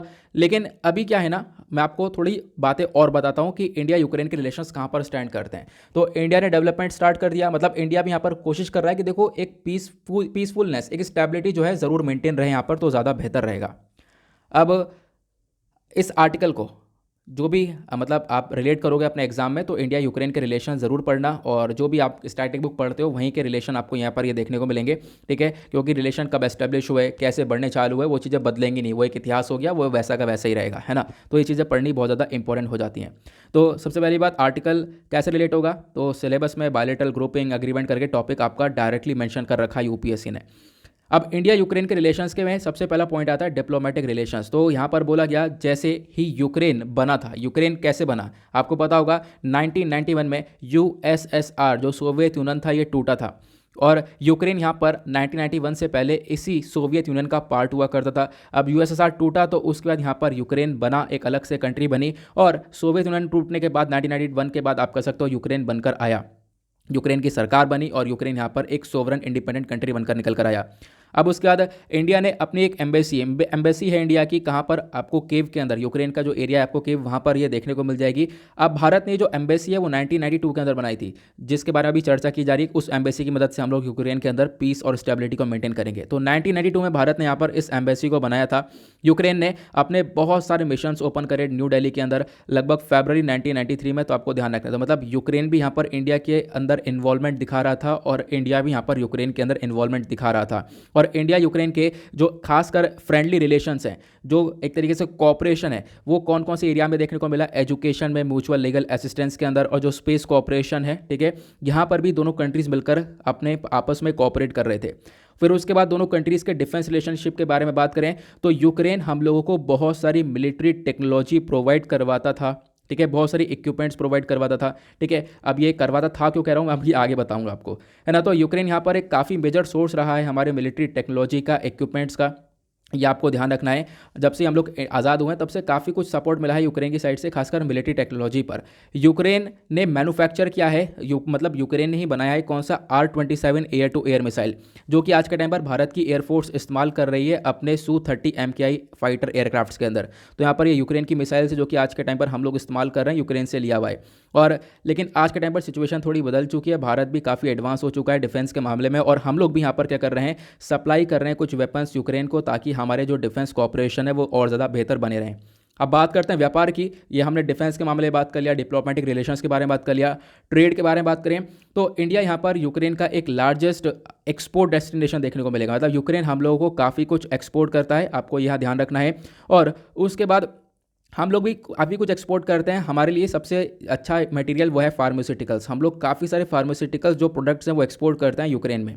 कल्चर के बारे में बात करें तो लगभग 30 से ज़्यादा यूक्रेनियन कल्चरल एसोसिएशन ग्रुप्स देखने को मिलेंगे जो कि पूरे देश में फैले हुए हैं और यहाँ पर इंडियन डांस को प्रमोट करते हैं। मतलब कि आप कह सकते हो जो कल्चर है, जो संस्कृति है दोनों कंट्रीज़ की, वो आपको देखने को मिलेगी, दोनों कंट्रीज़ में एक्सचेंज की जाती है। ठीक है, और उसके बाद सबसे बड़ी बात आपको ये देखने को मिलेगा, भारत के बहुत सारे स्टूडेंट्स हैं, लगभग 18,000 से भी ज़्यादा स्टूडेंट्स, ये 18,000 2021 का डेटा है, आप इसको थोड़ा सा और बढ़ा भी सकते हो। 18,000 से ज़्यादा स्टूडेंट्स यहाँ पर देखने को मिलेंगे जो कि यूक्रेन के अंदर पढ़ाई करने के लिए जाते हैं, खासकर मेडिसिन की फील्ड में आपको देख पाओगे। ठीक है, उसके बाद यहाँ पर इंडिया इंडिया के बिजनेस प्रोफेशनल्स हो गए, आईटी सेक्टर के हो गए, इंजीनियर सेक्टर के, मेडिसिन, एजुकेशन, तो ये सारे लोग आप देख पाओगे कहीं ना कहीं यूक्रेन के अंदर वर्क करते हुए नजर आ रहे हैं। उसके बाद अब दोनों कंट्रीज़ का आपने रिलेशन डिस्कस किए, काफ़ी अच्छे हैं, लेकिन अब चैलेंजेस क्या हैं, परेशानियाँ क्या हैं? देखो, परेशानी आती है बीच में रशिया। रशिया क्या है, देखो इधर तो आपको इंडिया देखने को मिलेगा, लेकिन रशिया की दिक्कत यह है कि यूक्रेन रशिया के रिलेशन काफ़ी ख़राब है। और हमने क्या करना है, हमने रशिया से भी रिलेशन को मेंटेन करना है और यूक्रेन से भी मेंटेन करना है, क्योंकि रशिया से हम रिलेशन ख़राब कर नहीं सकते, ये आपको पता होगा। तो क्या है, यहाँ पर रशिया यूक्रेन के रिलेशन काफ़ी ख़राब हुए और 2014 में हालत काफ़ी बदतर हो गई। 2014 में हुआ क्या, तो मैंने आप लोगों को एक्जैक्टली बता रखा है। 2014 जैसे ही नाम लिया वैसे आपको पता चल चुका होगा कि मैं शायद इसको मैप को लगाना भूल गया हूँ यहाँ पर, लेकिन कोई बात नहीं, अच्छा लगा रखा है। ये आपको यूक्रेन देखने को मिलेगा। यहाँ पर हमने यूक्रेन जो कैपिटल है कि यहीं पर एम्बेसी को लगा रखा है, अपनी एम्बेसी बना रखी है। ये 2014 में जो ये डार्क कलर वाला, डार्क रेड वाला एरिया, क्रीमिया वाला, इसको रशिया ने हथिया लिया था, इसको कब्जा कर लिया था। तब से रिलेशन रशिया यूक्रेन के काफ़ी ख़राब हुए और आप कह सकते हो इसकी वजह से हमारे रिलेशंस भी थोड़े बहुत आप कह सकते हो ख़राब होते हुए नजर आए, क्योंकि रशिया ने क्या बोला, रशिया ने यहाँ पर बोला कि कोई भी जो कंट्री है वो यहाँ पर यूक्रेन से ट्रेड ना करे, यूक्रेन से यहाँ पर व्यापार ना करे। यहाँ पर ये आपको देखने को मिलेगा, हालांकि हम लोग व्यापार कर रहे थे, हम लोग यहाँ पर मिलिट्री इक्विपमेंट्स वगैरह के रिगार्डिंग काम कर रहे थे, तो इसकी वजह से रिलेशन थोड़े से हमारे डीएस्टेबलाइज हो जाते हैं। क्लियर हुआ? तो मैंने आपको ये सारी बातें बता दी हैं। आज के टाइम पर क्या सिचुएशन, आज के टाइम पर यूक्रेन की हालत काफ़ी आप कह सकते हो कमज़ोर सी हो चुकी है इन्हीं डिस्प्यूट्स के बीच में, जहाँ पर सोल्यूशन लाने के बारे में चर्चा की गई है। इंडिया भी यहाँ पर इन्वॉल्वमेंट अपना दिखा रहा है। आज के टाइम पर बहुत सारी कंट्रीज़ जो है, यूएस, यूके, सब अपने जो भी लोग हैं उनको इवैक्यूएट कर रहे हैं, उनको निकाल रहे हैं यूक्रेन से, लेकिन इंडिया ने अभी तक यहाँ पर किसी को भी इवैक्यूएट नहीं किया है, अपने डिप्लोमेट्स को यहाँ पर नहीं बुलाया है। क्लियर हुआ? आगे आते हैं नेक्स्ट आर्टिकल पर। अगला आर्टिकल भी बहुत इंपॉर्टेंट होने वाला है। फ्री ट्रेड एग्रीमेंट डायलॉग हुआ है किसके बीच में, यूके और इंडिया के बीच में। ये रिसेंटली डिस्कशन हुआ था, पिछले साल की बात है, दिसंबर के महीने की, पिछले महीने की बात है। तो इंडिया और यूनाइटेड किंगडम ने मिलकर आप कह सकते हो पहला राउंड ऑफ डिस्कशन कंक्लूड किया, किस चीज़ को लेकर, फ्री ट्रेड एग्रीमेंट को लेकर। तो मतलब कि अब हम लोग यहाँ पर यूके के साथ, यूनाइटेड किंगडम के साथ फ्री ट्रेड एग्रीमेंट करेंगे। व्यापार के मामले में आप कह सकते हो दोनों के रिलेशनशिप और ज़्यादा डेवलप होने वाले हैं। जो व्यापार होगा उसके ऊपर जो एक्स्ट्रा टैरिफ चार्जेस लगाए जाते हैं उसके ऊपर छूट मिलेगी, ये हम लोग कह सकते हैं। ठीक है, इस डिस्कशन को अभी कंडक्ट किया गया लगभग 2 सप्ताह से। आप लोग देख पाओगे काफ़ी सारे सेशंस हो चुके हैं और हम लोग जो खासकर क्या करेंगे, जो ट्रेड होगा गुड्स सर्विसेज के बीच में या फिर जो टेलीकॉम कम्युनिकेशन है, इन सब चीज़ों के अंदर आप देख पाओगे व्यापार हम लोग काफ़ी हद तक इंक्रीज़ करेंगे। अब ये मैं आपको थोड़ा सा अच्छे से एक्सप्लेन करता हूँ एग्जैक्टली क्या क्या है और क्या क्या सिचुएशन देखने को मिलेगी दोनों के बीच में। आर्टिकल आप रिलेट कर सकते हो जीएस पेपर 2 के पॉइंट ऑफ व्यू से। न्यूज़ में क्या होता है, क्योंकि हाल ही में इंडिया यूके ने मिलकर अभी फॉर्मल फ्री ट्रेड एग्रीमेंट को लॉन्च किया है कि हम लोग आपस में बातचीत करेंगे और बातचीत करना स्टार्ट भी कर दिया है। 2022 तक हम लोग प्रॉपरली फ्री ट्रेड एग्रीमेंट की तरफ बढ़ जाएंगे, दोनों कंट्रीज़ का कहना यह था। और यहाँ पर दोनों कंट्रीज़ का कहना यह है कि हम लोग क्या करने वाले हैं, अपना जो ट्रेड है वो 2030 तक डबल करने वाले हैं। जो व्यापार हो रहा है आज के टाइम पर, ये 2030 तक व्यापार दुगने दाम का हो जाना चाहिए, ऐसा यहाँ पर दोनों कंट्रीज़ का गोल है। अब इस एग्रीमेंट के अंदर क्या क्या है, दोनों कंट्रीज ने मिलकर अग्री किया है अर्ली हार्वेस्ट स्कीम को, या फिर आप कह सकते हो फ्री ट्रेड एग्रीमेंट को, जहां पर ये एग्रीमेंट होगा जहां पे जो टैरिफ, टैक्सेस, चार्जेस लगाए जाते हैं उसको बिल्कुल कम किया जाएगा, कम से कम किया जाएगा और इसको फ्री ट्रेड एग्रीमेंट बनाया जाएगा। ये मैंने आप लोगों को बता दिया है। ठीक है, मैंने आपको यही बता दिया, ट्रेड को डबल करने के बारे में चर्चा की गई है। अब एग्जैक्टली एफटीए यानी फ्री ट्रेड एग्रीमेंट क्या होता है, ये भी आप लोगों को लिखना जरूर है अगर क्वेश्चन में आता है तो फ्री ट्रेड एग्रीमेंट बेसिकली एक एग्रीमेंट है, एक पैक्ट है जो कि 2 कंट्री या 2 से ज़्यादा कंट्रीज़ के बीच में होता है और ये इंपोर्ट एक्सपोर्ट के ऊपर जो भी रोक होते हैं, जो भी बैरियर्स होते हैं, उन रोक को हटा देता है, उनको रिड्यूस कर देता है। बैरियर्स क्या लगते हैं कि दूसरे कंट्री के अंदर टैक्स लग रहा है, एक्स्ट्रा चार्जेस लग रही हैं, ठीक है, टैरिफ लगाई जा रही हैं, तो उसको हटा दिया जाए जिससे यहाँ पर उनका प्रोडक्ट आराम से जाएगा, कोई एक्स्ट्रा ड्यूटीज़ लगेंगी नहीं और इससे व्यापार काफ़ी बढ़ेगा, है ना। अब इसी फ्री ट्रेड पॉलिसी के अंदर बात करें तो मैंने आपको बता दिया क्या क्या होता है। ये तो मैंने आपको बता दिया, कोई गवर्नमेंट का टैरिफ, कोटा, सब्सिडी, प्रोहिबिशन, जो भी रोक है वो सब हटा दी जाती है। क्लियर हुआ? अब जब हम फ्री ट्रेड एग्रीमेंट के बारे में बातचीत करते हैं तो फ्री ट्रेड एग्रीमेंट को कैटेगराइज किया जाता है अलग अलग कॉन्सेप्ट में। एक होता है प्रेफरेंशियल ट्रेड एग्रीमेंट, दूसरा होता है कॉम्प्रहेंसिव इकोनॉमिक कोऑपरेशन एग्रीमेंट, तीसरा होता है कॉम्प्रहेंसिव इकोनॉमिक पार्टनरशिप एग्रीमेंट, जिसको हम लोग सेपा भी बोलते हैं। ठीक है, तो आप लोग इसके बारे में ज़रूर ध्यान रखना। ये जो कॉम्प्रहेंसिव नाम है ना जिन दोनों के आगे, ये थोड़ा सा और ज़्यादा आप कह सकते हो डिटेल हो जाते हैं, ये कॉम्प्रहेंसिव ही है वाकई में। यहाँ पर जो फ्री ट्रेड एग्रीमेंट है वो थोड़ा सा डिटेल लेवल में, थोड़ा सा ज़्यादा स्तर पर देखने को मिलता है। ये क्लियर हुआ? तो इंडिया यूके के बीच में फ्री ट्रेड एग्रीमेंट हो रहा है, इसको लेकर यहाँ पे बातचीत चल रही है। अब क्या है कि इंडिया यूके के बीच में ट्रेड रिलेशंस कहाँ पर स्टैंड करते हैं, तो ये भी आप लोगों के लिए जानना बहुत ज़्यादा इंपॉर्टेंट है। आपके सिलेबस का एक और पोर्शन तैयार हो जाएगा। इंडिया यूके दोनों यहाँ पर आपको डेमोक्रेसीज, इंपॉर्टेंट डेमोक्रेसीज देखने को मिलेंगी जो कि काफ़ी हद तक अपना हिस्ट्री और रिच कल्चर को शेयर करती हैं। बहुत सारे लोग आप देख पाओगे इंडिया का जो डायस्पोरा है वो यूके में देखने को मिलेगा। बहुत सारे लोग यहाँ पर इंडिया के यूके के अंदर रहते हैं, आपने देखा होगा। अब उसके बाद क्या है, यूके यहाँ पर एक बहुत ज़्यादा बड़ा लार्जेस्ट इन्वेस्टर देखने को मिलेगा इंडिया का। मतलब इंडिया के अंदर बहुत सारा पैसा इन्वेस्ट करता है यूके, और यूके G20 नेशन के अंदर आता है। बाय द वे इंडिया भी G20 के अंदर है। और क्या है, G20 मतलब ग्रुप ऑफ 20 कंट्रीज़ हैं। तो ग्रुप ऑफ 20 कंट्रीज़ का इकलौती ऐसी कंट्री यूके है जो कि भारत के अंदर सबसे ज़्यादा इन्वेस्टमेंट करता है। अब ये जो फ्री ट्रेड एग्रीमेंट है इंडिया यूके के बीच में, इसका इंपॉर्टेंस क्या होगा? इंपॉर्टेंस होगा एक्सपोर्ट इंपोर्ट इंक्रीज होगा, सिंपल सी बात है ना। यूके अपने एक्सपोर्ट को बढ़ा पाएगा। एक्सपोर्ट जैसे क्या बढ़ा पाएगा? टेक्सटाइल, लेदर गुड्स, फुटवेयर, ये सारी चीज़ एक्सपोर्ट करेगा। क्या इंडिया एक्सपोर्ट नहीं करेगा? इंडिया भी यहाँ पर एक्सपोर्ट करेगा। इंडिया मैरीन प्रोडक्ट्स को एक्सपोर्ट करेगा, ठीक है, जो भी हम लोगों का जो मैरीन प्रोडक्ट है, ठीक है, जैसे फिशेस वगैरह हो गए, तो इन सबको हम लोग एक्सपोर्ट करने वाले हैं। उसके बाद इनके यहाँ पर सर्विसेज प्रोवाइड करवाएगा। इंडिया जब भी ट्रेड एग्रीमेंट करता है तो सर्विसेज का ध्यान रखता है। हम लोग ज़्यादातर अपनी सर्विसेज को प्रोवाइड करवाते हैं, सर्विसेज जैसे कि IT, nursing, education, health care, क्योंकि हम सर्विसेज के मामले में काफ़ी अच्छे हैं। आपने जब भी इकोनॉमी पढ़ी होगी तो उसमें आपने 3 सेक्टर पढ़े होंगे, primary sector, secondary sector, tertiary sector. Primary sector जो हमारा एग्रीकल्चर वाला है, सेकेंडरी सेक्टर जहाँ पर मैन्युफैक्चरिंग होती है, ठीक है। मैन्युफैक्चरिंग में हम इतने ज़्यादा अच्छे हैं नहीं। और उसके बाद यहाँ पर हमारा जो सेक्टर बचता है वो होता है सर्विस सेक्टर। सर्विस सेक्टर जहाँ पर टीचर, डॉक्टर, ये सारे लोग देखने को मिलते हैं, ठीक है। तो सर्विस सेक्टर में हमारी ग्रोथ सबसे ज़्यादा है। तो हम लोग जब भी किसी कंट्री के साथ एग्रीमेंट करते हैं तो कोशिश ये करते हैं कि ज़्यादा से ज़्यादा हम लोग यहाँ पर सर्विस के ऊपर ध्यान रख सकें, हम अपने लोगों को अलाउ कर सकें दूसरे कंट्री के अंदर कि वो जाकर काम कर सकें, ठीक है। तो आप कहोगे कि हमारे कंट्री के लोग जाएंगे वहाँ पे काम करेंगे तो इससे हमें क्या फ़ायदा होगा? तो यार हमारे कंट्री में रेमिटेंस आएगा वापस, आपको पता होगा, कमा कमा के पैसा भेजेंगे। और रिसेंटली जो रिपोर्ट आई थी, हमने डिस्कस भी किया था, इंडिया यहाँ पर one of the top level के अंदर आता है रेमिटेंस के मामले में, ठीक है, कि इंडिया ने सबसे ज़्यादा रेमिटेंस रिसीव किया है। तो इससे अगेन यहाँ पर हमारे GDP के अंदर कॉन्ट्रीब्यूशन होगा। क्लियर हुआ? आई होप आप लोग यहाँ पर इसके बारे में समझ गए होंगे। इकॉनमी के अंदर कॉन्ट्रीब्यूशन देखने को मिल जाता है, ये क्लियर हुआ। उसके बाद मैंने आपको बता दिया क्या क्या ये देखने को मिलता है। उसके बाद यहाँ पर और क्या बताया गया, अगर हम लोग दोनों कंट्रीज़ के रिलेशन के बारे में बात करें, इंडिया यूके के बारे में, तो यूके हम लोग को सपोर्ट करता है काफ़ी सारी चीज़ों के अंदर। जैसे कि आपको पता होगा इंडिया चाइना का स्टैंड ऑफ चल रहा है, वहाँ पर इंडिया को यूके सपोर्ट करता है, ठीक है। लाइन ऑफ एक्चुअल कंट्रोल वाला जो डिस्प्यूट है यहाँ पर इंडिया को यहाँ पर यूके सपोर्ट करता है। उसके बाद क्या है, एक चीज़ आप देख पाओगे हमेशा से डिमांड रही है, जो यूनाइटेड नेशन सिक्योरिटी काउंसिल है जिसके अंदर टोटल 15 मेंबर्स हैं, 10 नॉन परमानेंट और 5 परमानेंट। इसके अंदर भारत हमेशा से कोशिश कर रहा है कि हम लोग को एक परमानेंट चेयर मिले, परमानेंट मेंबरशिप मिले। इसको भी यहाँ पर यूके सपोर्ट करता है कि हाँ भारत को यहाँ पर परमानेंट मेंबरशिप मिलनी चाहिए। तो अगेन यहाँ पर यूके काफ़ी सपोर्टिव है टुवर्ड्स इंडिया, ये आप लोग देख पा रहे होंगे। आई होप आपको ये भी अच्छे से क्लियर हो चुका है। आपके पेपर का ये काफ़ी सारे पोर्शन यहाँ पर कवर कर दिए डिटेल में। उसका एक आर्टिकल आपको ये देखने को मिलेगा। इस आर्टिकल में क्या चर्चा की गई है, 6% जो MSMEs हैं वो ओन करे गए हैं शेड्यूल्ड कास्ट एंटरप्रेन्योर्स के थ्रू। क्या होता है MSME, अभी हम लोग समझेंगे। ये होता है माइक्रो स्मॉल मीडियम एंटरप्राइजेस, जो छोटे छोटे यहाँ पर एंटरप्राइजेस आपको देखने को मिलेंगे। इनकी एक लिस्ट तैयार की गई है। लिस्ट में यहाँ पे बताया गया है कौन कौन से स्टेट टॉप पर है जहाँ पर सबसे ज़्यादा MSMEs देखने को मिलेंगे। आपको एक एक करके मैं यहाँ पे क्लियर करवाता हूँ। देखो महाराष्ट्र ने यहाँ पर इस लिस्ट को टॉप किया है। महाराष्ट्र के अंदर सबसे ज़्यादा नंबर ऑफ MSMEs देखने को मिले हैं जो कि यहाँ पर कहीं ना कहीं शेड्यूल्ड कास्ट के लोगों ने ओन किया है। शेड्यूल्ड कास्ट के लोगों ने यहाँ पर SC जो लोग वाले लोग हैं, ठीक है, उन्होंने यहाँ पर ओन किया है इस MSMEs को, जो छोटे छोटे यहाँ पर मतलब एंटरप्राइजेस देखने को मिलते हैं। और महाराष्ट्र टॉप करता है। महाराष्ट्र के अंदर आप देख पाओगे टोटल लगभग 96,805 MS एंटरप्राइजेस ये देखने को मिलेंगे जो कि शेड्यूल्ड कास्ट ओन कर रहे हैं।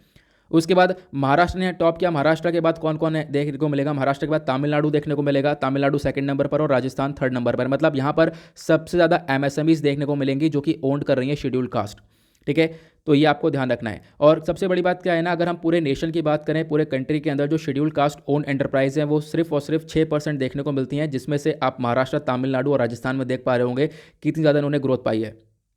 अब ये पूरा एक रिपोर्ट तैयार की गई थी जिसके बेसिस पर ये आप कह सकते हो रैंकिंग को तैयार किया गया है, ठीक है। इस डेटा को लाया गया था और उसके बाद बोला गया कि ये तो हमने डिस्कस किया किन किन की रैंकिंग फर्स्ट सेकंड थर्ड पता चल चुका है। First Maharashtra, second Tamil Nadu, third Rajasthan, उसके बाद फोर्थ फिफ्थ सिक्स भी है। फोर्थ पे आपको उत्तर प्रदेश देखने को मिलेगा जैसा यहाँ पर मैंशन है। उसके बाद फिफ्थ पर आपको कर्नाटका देखने को मिलेगा और सिक्स पर आपको पंजाब देखने को मिलेगा। यहाँ पर भी बहुत सारी MSMEs हैं जिसको यहाँ पर शेड्यूल्ड कास्ट ओन करते हैं, ये यहाँ पर बताया गया। बस इतनी सी बात ज़रूर ध्यान रखनी है। बाकी यहाँ पर आप लोग इसको स्किप भी कर सकते हो, बाकी आप लोग खुद पढ़ लेना, आपके काम की बात यहाँ पर नज़र आने वाली है नहीं। आपको PDF मिल जाता है लेकिन आपके काम की चीज़ नहीं है, मैं पढ़ चुका हूँ उसको। अब बात करते हैं आखिरकार ये MSMEs होती क्या है। तो इसको हम लोग बोलते हैं माइक्रो स्मॉल मीडियम एंटरप्राइजेस। यहाँ पर आपको ये जो MSMEs हैं, जैसा कि नाम से पता चल रहा है माइक्रो स्मॉल मीडियम, मतलब छोटी, उससे बड़ी और उससे बड़ी यहाँ पर आपको ये एंटरप्राइजेस छोटी छोटी यहाँ पर देखने को मिलती हैं। ठीक है, और सबसे ज़्यादा लोग यहाँ पर आज के टाइम पर एम्प्लॉयड ये देखने को मिलेंगे। लगभग बताया जाता है 11 करोड़ जो लोग हैं जिनका लो कैपिटल टेक्नोलॉजिकल यहाँ पर रिक्वायरमेंट देखने को मिलता है, उनको एमएसएमई जॉब देता है। तो एमएसएमई आज के टाइम पर बहुत सारे लोगों को जॉब्स प्रोवाइड करवाता है। ध्यान रखना, कंट्री की जो जीडीपी है उसके अंदर 30% का कंट्रीब्यूशन इन एमएसएमईज का ही देखने को मिलेगा। ठीक है, ये आपको देखने को मिलेगा। उसके बाद क्या है, सबसे बड़ी बात यहाँ पे जो एमएसएमईज है इनको बोला जाता है इंडिया का किसी भी नेशन का ग्रोथ इंजन है। मतलब हमारी ग्रोथ का जो मेन इंजन है वो यहाँ पर ये देखने को मिलेगा। इसी की वजह से सारा काम होते हुए नजर आ रहे हैं। एमएसएमईज की जब हम लोग बात करते हैं तो मैंने एक डेटा आपके साथ शेयर कर रखा है, ये वाला एक रिपोर्ट है। अगर हम बात करें ministry of micro small and medium enterprises के थ्रू बताया गया एमएसएमई आखिरकार कौन सी होती है। ठीक है, मैन्युफैक्चरिंग एंटरप्राइजेस हो गए, जो भी यहाँ पर चीज़ें बना रहे हैं छोटे लेवल पर यहाँ पर कंपनीज आपको ये देखने को मिलेंगी। तो होती जाए माइक्रो के अंदर क्या देखने को मिलता है, माइक्रो में आप यहाँ पर देख पाओगे जो इन्वेस्टमेंट होता है प्लांट एंड मशीन और इक्विपमेंट के अंदर, ये 1 करोड़ से ज़्यादा का नहीं होना चाहिए। और जो एनुअल टर्नओवर है वो 5 करोड़ से ज़्यादा का नहीं होना चाहिए। ठीक है, इन्वेस्टमेंट 1 करोड़ से ज़्यादा का नहीं और टर्नओवर 5 करोड़ से ज़्यादा का नहीं, उसको हम लोग माइक्रो बोलते हैं। स्मॉल कौन कौन सी होती हैं, स्मॉल के अंदर आप देख पाओगे जो इन्वेस्टमेंट है वो 10 करोड़ से ज़्यादा का नहीं होना चाहिए और टर्नओवर यहाँ पर 50 करोड़ से ज़्यादा का नहीं होना चाहिए। उसके बाद यहाँ पर आप देख पाओगे ये आपको मीडियम एंटरप्राइजेस कौन सी देखने को मिलती है, जहाँ पर आप कह सकते हो 50 करोड़ से ज़्यादा का इन्वेस्टमेंट नहीं देखने को मिलेगा और टर्नओवर यहाँ पर 250 करोड़ से ज़्यादा का नहीं होना चाहिए। तो वो ये मतलब इनके लिए अलग अलग क्राइटेरिया है जो कि हमारी मिनिस्ट्री ने डिसाइड कर रखा है। तो इसके बारे में ध्यान रखना, क्योंकि एमएसएमई के रिगार्डिंग क्वेश्चन पूछ चुके हैं पहले भी, और इकॉनमी के अंदर एक बहुत बड़ा कॉन्ट्रीब्यूशन रहता है एमएसएमई का, तो हमेशा ही ध्यान रखना इसके बारे में। आगे बढ़ते हैं, नाउ आते हैं पेज नंबर 11 के ऊपर, दैट इज़ वर्ल्ड सेक्शन। देखेंगे दुनियादारी में क्या चल रहा है। यहाँ पर एक आर्टिकल आपको देखने को मिलेगा, जो व्लादिमीर पुतिन है ये अटेंड करेंगे विंटर ओलंपिक्स को, क्योंकि चाइना के अंदर विंटर ओलंपिक्स होने वाले हैं और जी जिनपिंग से मिलेंगे, ऐसा इनका कहना है। तो देखो अपने आप में ही चाइना और रशिया का रिलेशन काफ़ी अच्छा है, आपको पता होगा। आपने जितना भी यूक्रेन का इशू देखा होगा, दुनिया भर की कंट्रीज इसके अंदर बोल रही हैं। क्या चाइना ने कभी रशिया के अगेंस्ट में बोला है? नहीं बोला। चाइना हमेशा न्यूट्रल रहा है। चाइना यहाँ पर हमेशा से यहाँ पर चुपचाप रहा है, यूक्रेन के इशू पर कुछ नहीं बोला, कहीं ना कहीं सपोर्ट करता है रशिया को। और आपको पता होगा रिसेंटली काफ़ी सारे आर्टिकल्स पब्लिश हुए थे जहाँ पर कजाकिस्तान के अंदर जो क्राइसिस क्रिएट हुए वहाँ पर चाइना सपोर्ट करता है। कजाकिस्तान के लीडर ने सही किया कि यहाँ पर लोगों को अरेस्ट करवाया है, जो भी करवाया। तो मतलब आप देख पाओगे चाइना का जो इन्वॉल्वमेंट है रशिया के साथ वो आज के टाइम पर काफ़ी ज़्यादा है।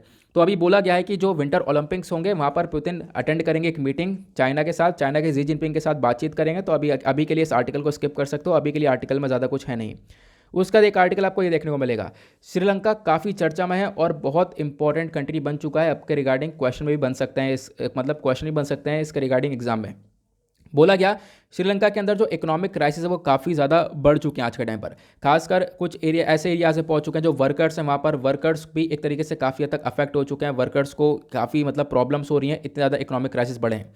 इनकम वगैरह जनरेट हो नहीं पा रही है, जो इनका फॉरेक्स रिजर्व वगैरह वो बिल्कुल कम हो चुका है। इनफैक्ट खाने पीने को भी बहुत कम बचा है सामान, फूड इमरजेंसी रिसेंटली डिक्लेयर कर दी गई थी। तो ये हालत है श्रीलंका के अंदर।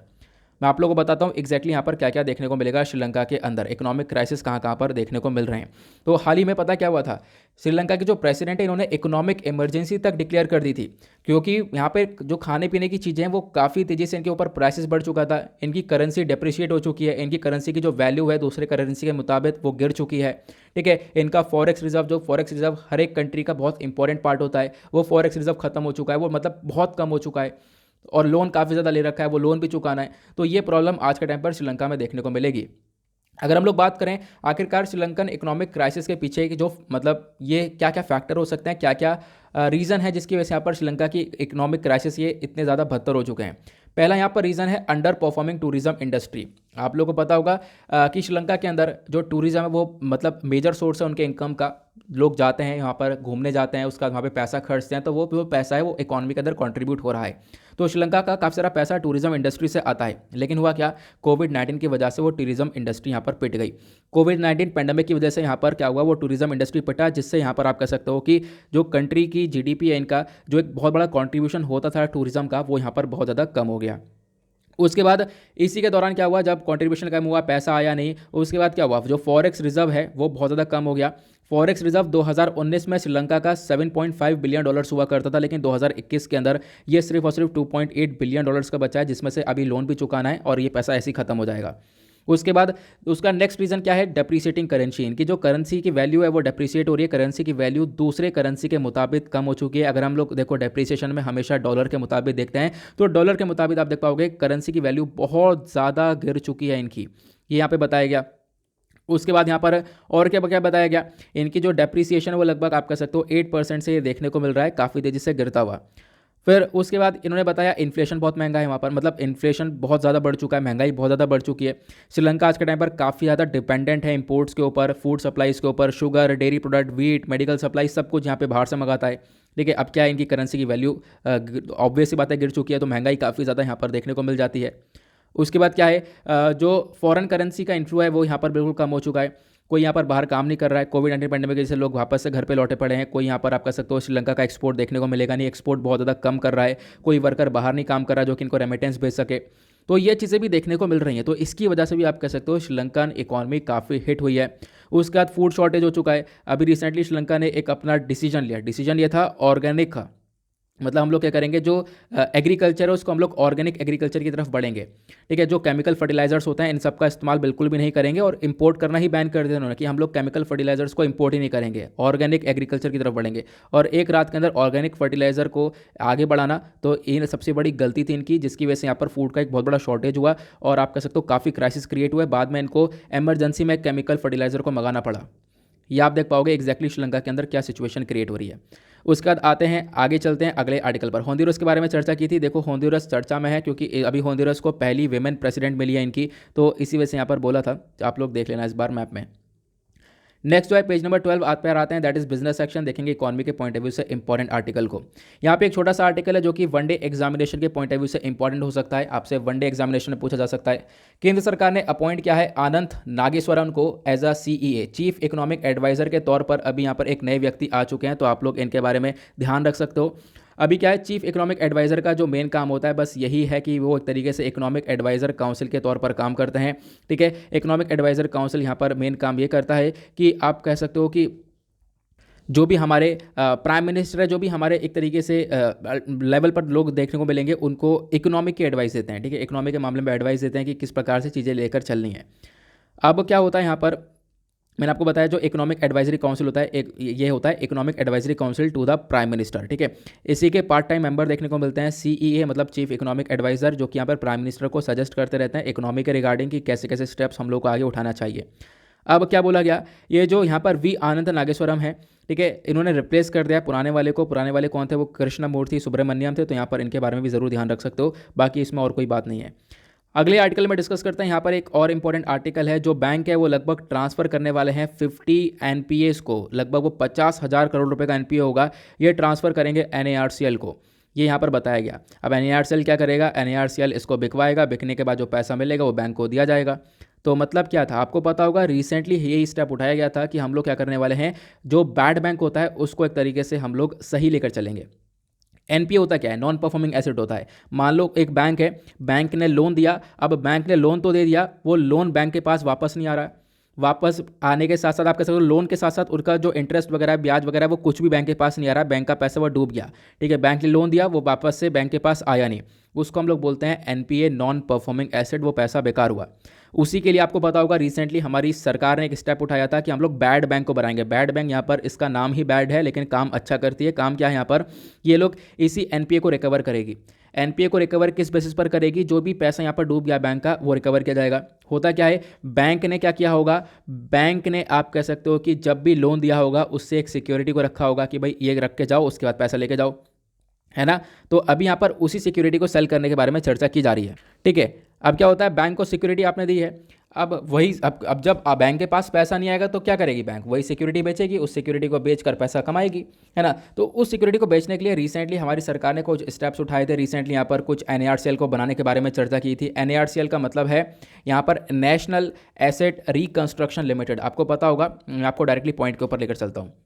ठीक है, रिसेंटली क्या बोला गया था कि हम लोग 2 बॉडीज़ बनाने वाले हैं, एक होगा NARCL और दूसरा यहाँ पर होगा कौन सा, एक सेकेंड, IDRCL। ठीक है, IDRCL का मतलब है India debt resolution company limited. तो होगा क्या, यहाँ पर जो ये NARCL है वो क्या करेगा, बैंक से जो उनका NPA है, ठीक है, उस NPA को लेगा, मतलब वो भी जो भी एक तरीके से सिक्योरिटीज़ वगैरह जो रखे गए हैं वो यहाँ पर लेगा, और लेने के बाद उसको बेच देगा। लेने के बाद यहाँ पर ये खरीदेगा और ये खरीदने के बाद आप कह सकते हो बेचने का काम करेगा आईडीआरसीएल। क्योंकि मैंने आपको बताया ना, जो बैड बैंक का स्ट्रक्चर बनाया गया है इसके अंदर दो बॉडी बनाई गई है, एक एनएआरसीएल बनाया गया है और दूसरा आईडीआरसीएल बनाया गया है। एनएआरसीएल इससे खरीदेगा और आईडीआरसीएल यहाँ पर ये वाले सामान को बेचेगा। जो भी पैसा आएगा इसमें से पैसा थोड़ा ये रखेंगे, उसके बाद यहाँ पर बैंक को भी पैसा प्रोवाइड करवाएंगे। स्टार्टिंग में 15% बैंक को दे दिया जाएगा, ये मैंने आप लोगों को पहले ही बता रखा है। लेकिन बाद में जो सामान बिकने के बाद जो भी पैसा मिलेगा वो सब यहाँ पर आप कह सकते हो बैंक के पास आ जाएगा। तो इससे क्या होगा, जो बैंक का पैसा डूबा है वो बैंक रिकवर कर पाएगा। ठीक है, बस इतना सा यहाँ पे बताया गया है। तो अभी यहाँ पर ये चीज़ अमाउंट आप कह सकते हो कि दिया जा रहा है एनएआरसीएल को।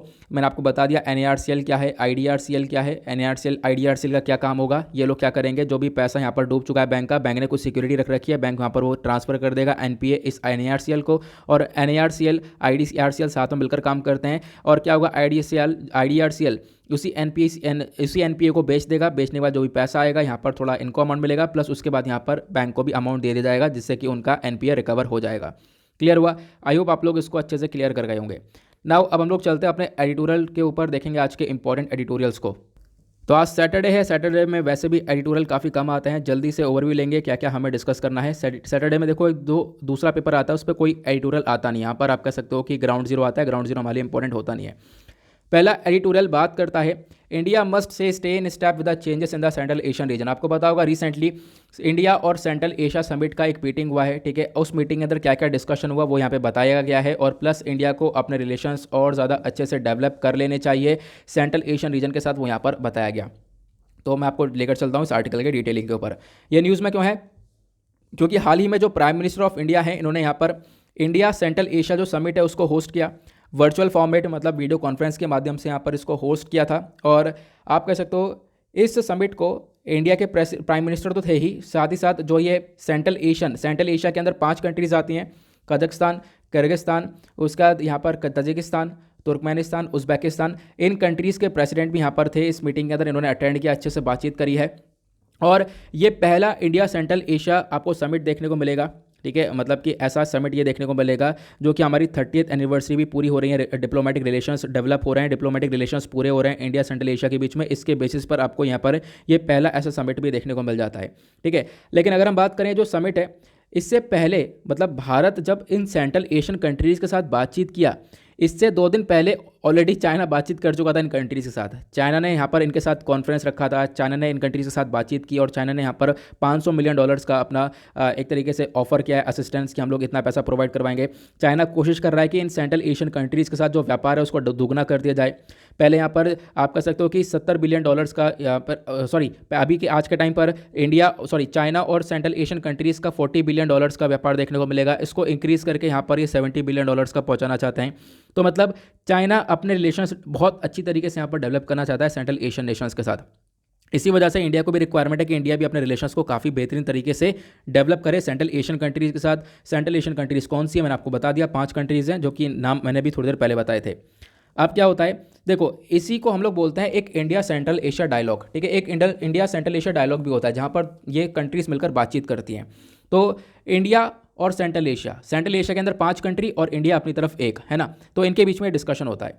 ये बेसिकली एक मिनिस्ट्रियल लेवल डायलॉग होता है जहाँ पर इंडिया भी होता है, प्लस ये सेंट्रल एशियन कंट्रीज़ होती हैं, मैंने आपको बता रखा है। उसके बाद बताया गया जितने भी 5 नेशंस हैं ये यहाँ पर आप कह सकते हो कि इंडिपेंडेंट स्टेट्स बने हैं कब से, जब से यूएसएसआर टूटा है। यूएसएसआर टूटने के बाद यहाँ पर ये 5 देश निकल कर आए हैं। 1991 में यूएसएसआर टूटा था कोल्ड वॉर के बाद में। ठीक है, अब क्या हुआ, जितने भी कंट्रीज़ यहाँ पर इस डायलॉग में पार्टिसिपेट करती हैं वो सब शंघाई कोऑपरेशन ऑर्गेनाइजेशन मतलब एससीओ का हिस्सा भी हैं।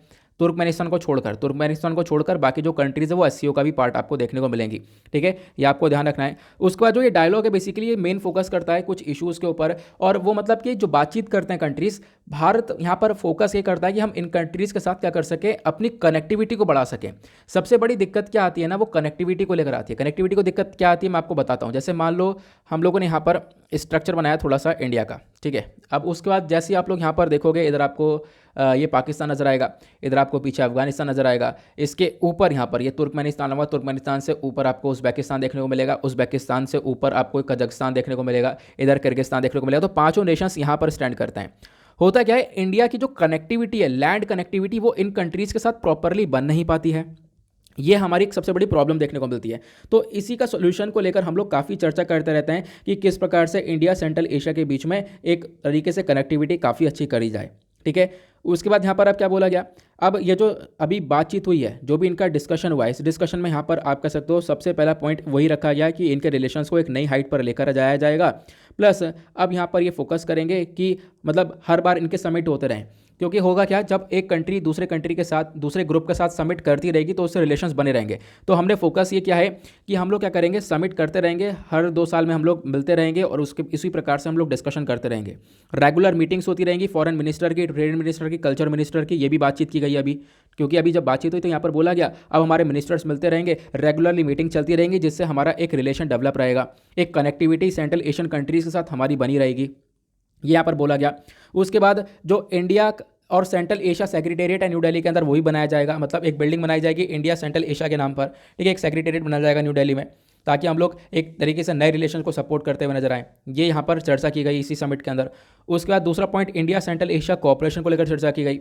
जो लीडर्स हैं इन्होंने डिस्कशन किया कि हम लोग व्यापार के मामले में, कनेक्टिविटी के मामले में, डेवलपमेंट कोऑपरेशन, डिफेंस सिक्योरिटी के मामले में, culture, people to people culture के मामले में कैसे और इंक्रीज कर सकते हैं। ठीक है, तो इसको लेकर यहाँ पर डिस्कशन हुआ है कि क्या क्या मुद्दे हैं। मैंने आपको बता दिया कि व्यापार के मामले में कैसे अच्छे हो सकते हैं, प्लस उसके बाद हम लोग डिफेंस के मामले में कैसे अच्छे हो सकते हैं। इन सब चीज़ों को लेकर अभी डिस्कशन हुआ है। उसके बाद यहाँ पर और क्या क्या बात हुई, अभी यहाँ पर एनर्जी और कनेक्टिविटी को लेकर यहाँ पर बातचीत की गई है। ठीक है, अफगानिस्तान के बारे में चर्चा की गई, क्योंकि अफगानिस्तान के अंदर सबसे बड़ा इशू आपको ये देखने को मिलेगा। ठीक है, अभी मैं आपको उसके पॉइंट के ऊपर भी आऊँगा, अभी उस पॉइंट पर भी लेकर चलूँगा, वो टॉपिक आगे आने वाला है। फिर उसके बाद क्या हुआ, उसके बाद इन कंट्रीज़ ने मिलकर जॉइंट काउंटर टेररिज्म एक्सरसाइज के बारे में चर्चा की हुई है। ठीक है, कि हम लोग साथ में मिलकर जो टेररिज्म है, जो आतंकवाद है, उससे लड़ेंगे। ये यहाँ पर डिस्कशन हुआ, जो भी मीटिंग के अंदर डिस्कशन हुआ है मैंने आप लोगों को वो बता रहा हूँ। ठीक है, अभी जो वीडियो कॉन्फ्रेंस के माध्यम से बातचीत हुई है। उसके बाद यहाँ पर क्या बोला गया, और ये बोला गया कि लगभग यहाँ पर आप ये देख पाओगे, एक कॉम्प्रहेंसिव जॉइंट डिक्लेरेशन को अडॉप्ट किया गया है लीडर्स के थ्रू, ताकि जो दोनों कंट्रीज़ का कॉमन विजन है उसको और ज़्यादा मजबूत किया जा सके, इंडिया सेंट्रल एशिया की पार्टनरशिप को और ज़्यादा स्ट्रॉन्गर किया जा सके, इसके ऊपर फोकस रखा गया। फिर उसके बाद अफगानिस्तान के बारे में चर्चा की गई। तो मैं आपको एक पॉइंट के ऊपर लेकर चलता हूँ। ठीक है, यहाँ पर एक सेकंड, मैंने आपको लिए बहुत सारे पिक्चर शेयर कर रखे थे, एक सेकेंड। हाँ, ये रहा पॉइंट। यहाँ पर आप देख पाओगे होता क्या है कि जो है अफगानिस्तान है, हम लोग अफगानिस्तान के अंदर अभी मतलब पीस को, शांति को बनाने के बारे में चर्चा करें, क्योंकि अफगानिस्तान के अंदर क्राइसिस काफ़ी ज़्यादा हो चुके हैं। और हम लोग अभी क्या कर रहे हैं, सेंट्रल एशियन कंट्रीज़ के साथ हमारी प्रॉपर कनेक्टिविटी तो है नहीं। सेंट्रल एशियन कंट्रीज़ के साथ जब प्रॉपर कनेक्टिविटी, लैंड कनेक्टिविटी हो नहीं पाती, क्योंकि इधर पाकिस्तान है, पाकिस्तान के साथ हमारे रिलेशन इतने अच्छे हैं नहीं, तो हम लोग कनेक्ट कर नहीं पाते हैं ऊपर की साइड। तो हम लोग कनेक्ट करते हैं चाबहार पोर्ट से। चाबहार पोर्ट जो कि ईरान के अंदर है, भारत ने इसको डेवलप कर रखा है। ईरान के थ्रू अफगानिस्तान से निकलते हुए हम लोग अपनी कनेक्टिविटी को बढ़ाते हैं आगे सेंट्रल एशियन कंट्रीज़ के साथ। ठीक है, तो ये डिस्कशन हुआ। उसके बाद लीडर्स ने फोकस किया कि अफगानिस्तान के अंदर हम लोग कैसे ह्यूमैनिटेरियन असिस्टेंस को प्रोवाइड करवा सकते हैं, क्योंकि सिचुएशन काफ़ी ख़राब है, भुखमरी वगैरह काफ़ी ज़्यादा है, लोगों की जान जा रही है, तो उसको हम लोग कैसे बचा सकते हैं, ये यहाँ पर बोला गया। ठीक है, तो क्या क्या डिस्कशन हुआ, आई होप आप लोगों को सारी बातें समझ में आ चुकी हैं कि इन्होंने एक तरीके से अपने रिलेशंस को और ज़्यादा बेहतर बनाने के बारे में चर्चा की गई। इंडिया अलग अलग कंट्री से क्या क्या बोला, इंडिया जो भी 5 कंट्रीज है, पहली बात इंडिया ने कजाकिस्तान से बोला कि कजाकिस्तान हमारे लिए एक इंपॉर्टेंट पार्टनर है, खासकर एनर्जी सिक्योरिटी के मामले में। उज़्बेकिस्तान भी हमारे लिए बहुत इंपॉर्टेंट पार्टनर है, इसके साथ कोऑपरेशन करना बहुत ज़्यादा ज़रूरी है। ठीक है, एक्टिव पार्टनर देखने को मिलेगा। तजिकिस्तान के साथ बातचीत की गई, जो दोनों कंट्रीज़ हैं इनका एक बहुत बड़ा कोऑपरेशन, एक लंबे समय से कोऑपरेशन देखने को मिलेगा फील्ड ऑफ सिक्योरिटी के मामले में। तुर्कमेनिस्तान के साथ रिलेशन हमारे देखने को मिलेंगे अशगाबाद एग्रीमेंट को लेकर, क्योंकि आपको पता होगा एक अशगाबाद एग्रीमेंट है जिसको भारत ने ज्वाइन किया था। अशगाबाद यहाँ पर आप कह सकते हो तुर्कमेनिस्तान की कैपिटल देखने को मिलेगी यहाँ पर। ठीक है, ये आपको सेंट्रल एशियन कंट्रीज देखने को मिलती हैं। तो भारत यहाँ पर इस एग्रीमेंट के माध्यम से आप कह सकते हो कनेक्टिविटी बढ़ाता है अपनी, कहाँ पर, सेंट्रल एशियन रीजन के अंदर, तो इसको भी भारत ने यहाँ पर ज्वाइन कर रखा है। तो तुर्कमेनिस्तान हमारे लिए ऐसे इंपॉर्टेंट हो गया। तो हर एक कंट्री अपने आप में इंपॉर्टेंट है, अलग अलग तौर पर भारत के लिए हमने देखा। उसके बाद अगर हम बात करें जो व्यापार की, तो आज के टाइम पर सेंट्रल एशियन कंट्रीज के साथ हमारा व्यापार इतना ज़्यादा अच्छा है नहीं। हम इस व्यापार को और ज़्यादा इंक्रीज़ करने में लगे पड़े हैं। ये हमारा फोकस है कि हम लोग व्यापार को और ज़्यादा इंक्रीज़ करें। 2019 तक ये जो व्यापार है इनके साथ वो $1.4 बिलियन तक ही रहा है, लेकिन इसको और बढ़ाने के बारे में भी अभी चर्चा की गई है इस मीटिंग के अंदर। इसको बढ़ाने के लिए लास्ट में यहाँ पर जो एडिटोरियल इसके अंदर बताया गया कि इंडिया को थोड़ा सा और ज़्यादा यहाँ पर क्या करना पड़ेगा, अपने रिलेशंस को थोड़े से और ज़्यादा यहाँ पर डेवलप करना पड़ेगा। ठीक है, इन कंट्रीज़ के साथ, ताकि हम लोग फ्यूचर टाइज को मेंटेन कर सकें और जो भी यहाँ पर मतलब कमियाँ हैं अपने रिलेशंस के बीच में उसको हम लोग दूर कर सकें। क्लियर हुआ, मैंने आपको सारी बातें बता दी एग्जैक्टली क्या क्या यहाँ पर इशू देखने को मिला। उसके बाद आते हैं अगले एडिटोरियल पर। जो नेक्स्ट एडिटोरियल है वो बात करता है to the poll booth with no donor knowledge. Basically इस एडिटोरियल के अंदर इलेक्टोरल बॉन्ड्स के बारे में चर्चा की गई है। इलेक्टोरल बॉन्ड्स के डिसएडवांटेजेस के बारे में चर्चा की गई है कि इलेक्टोरल बॉन्ड्स के अंदर काफ़ी सारी कमियां हैं, उसको रिगार्डिंग हम लोग को काम करने की ज़रूरत है। चलो मैं आपको बताता हूँ, ठीक है।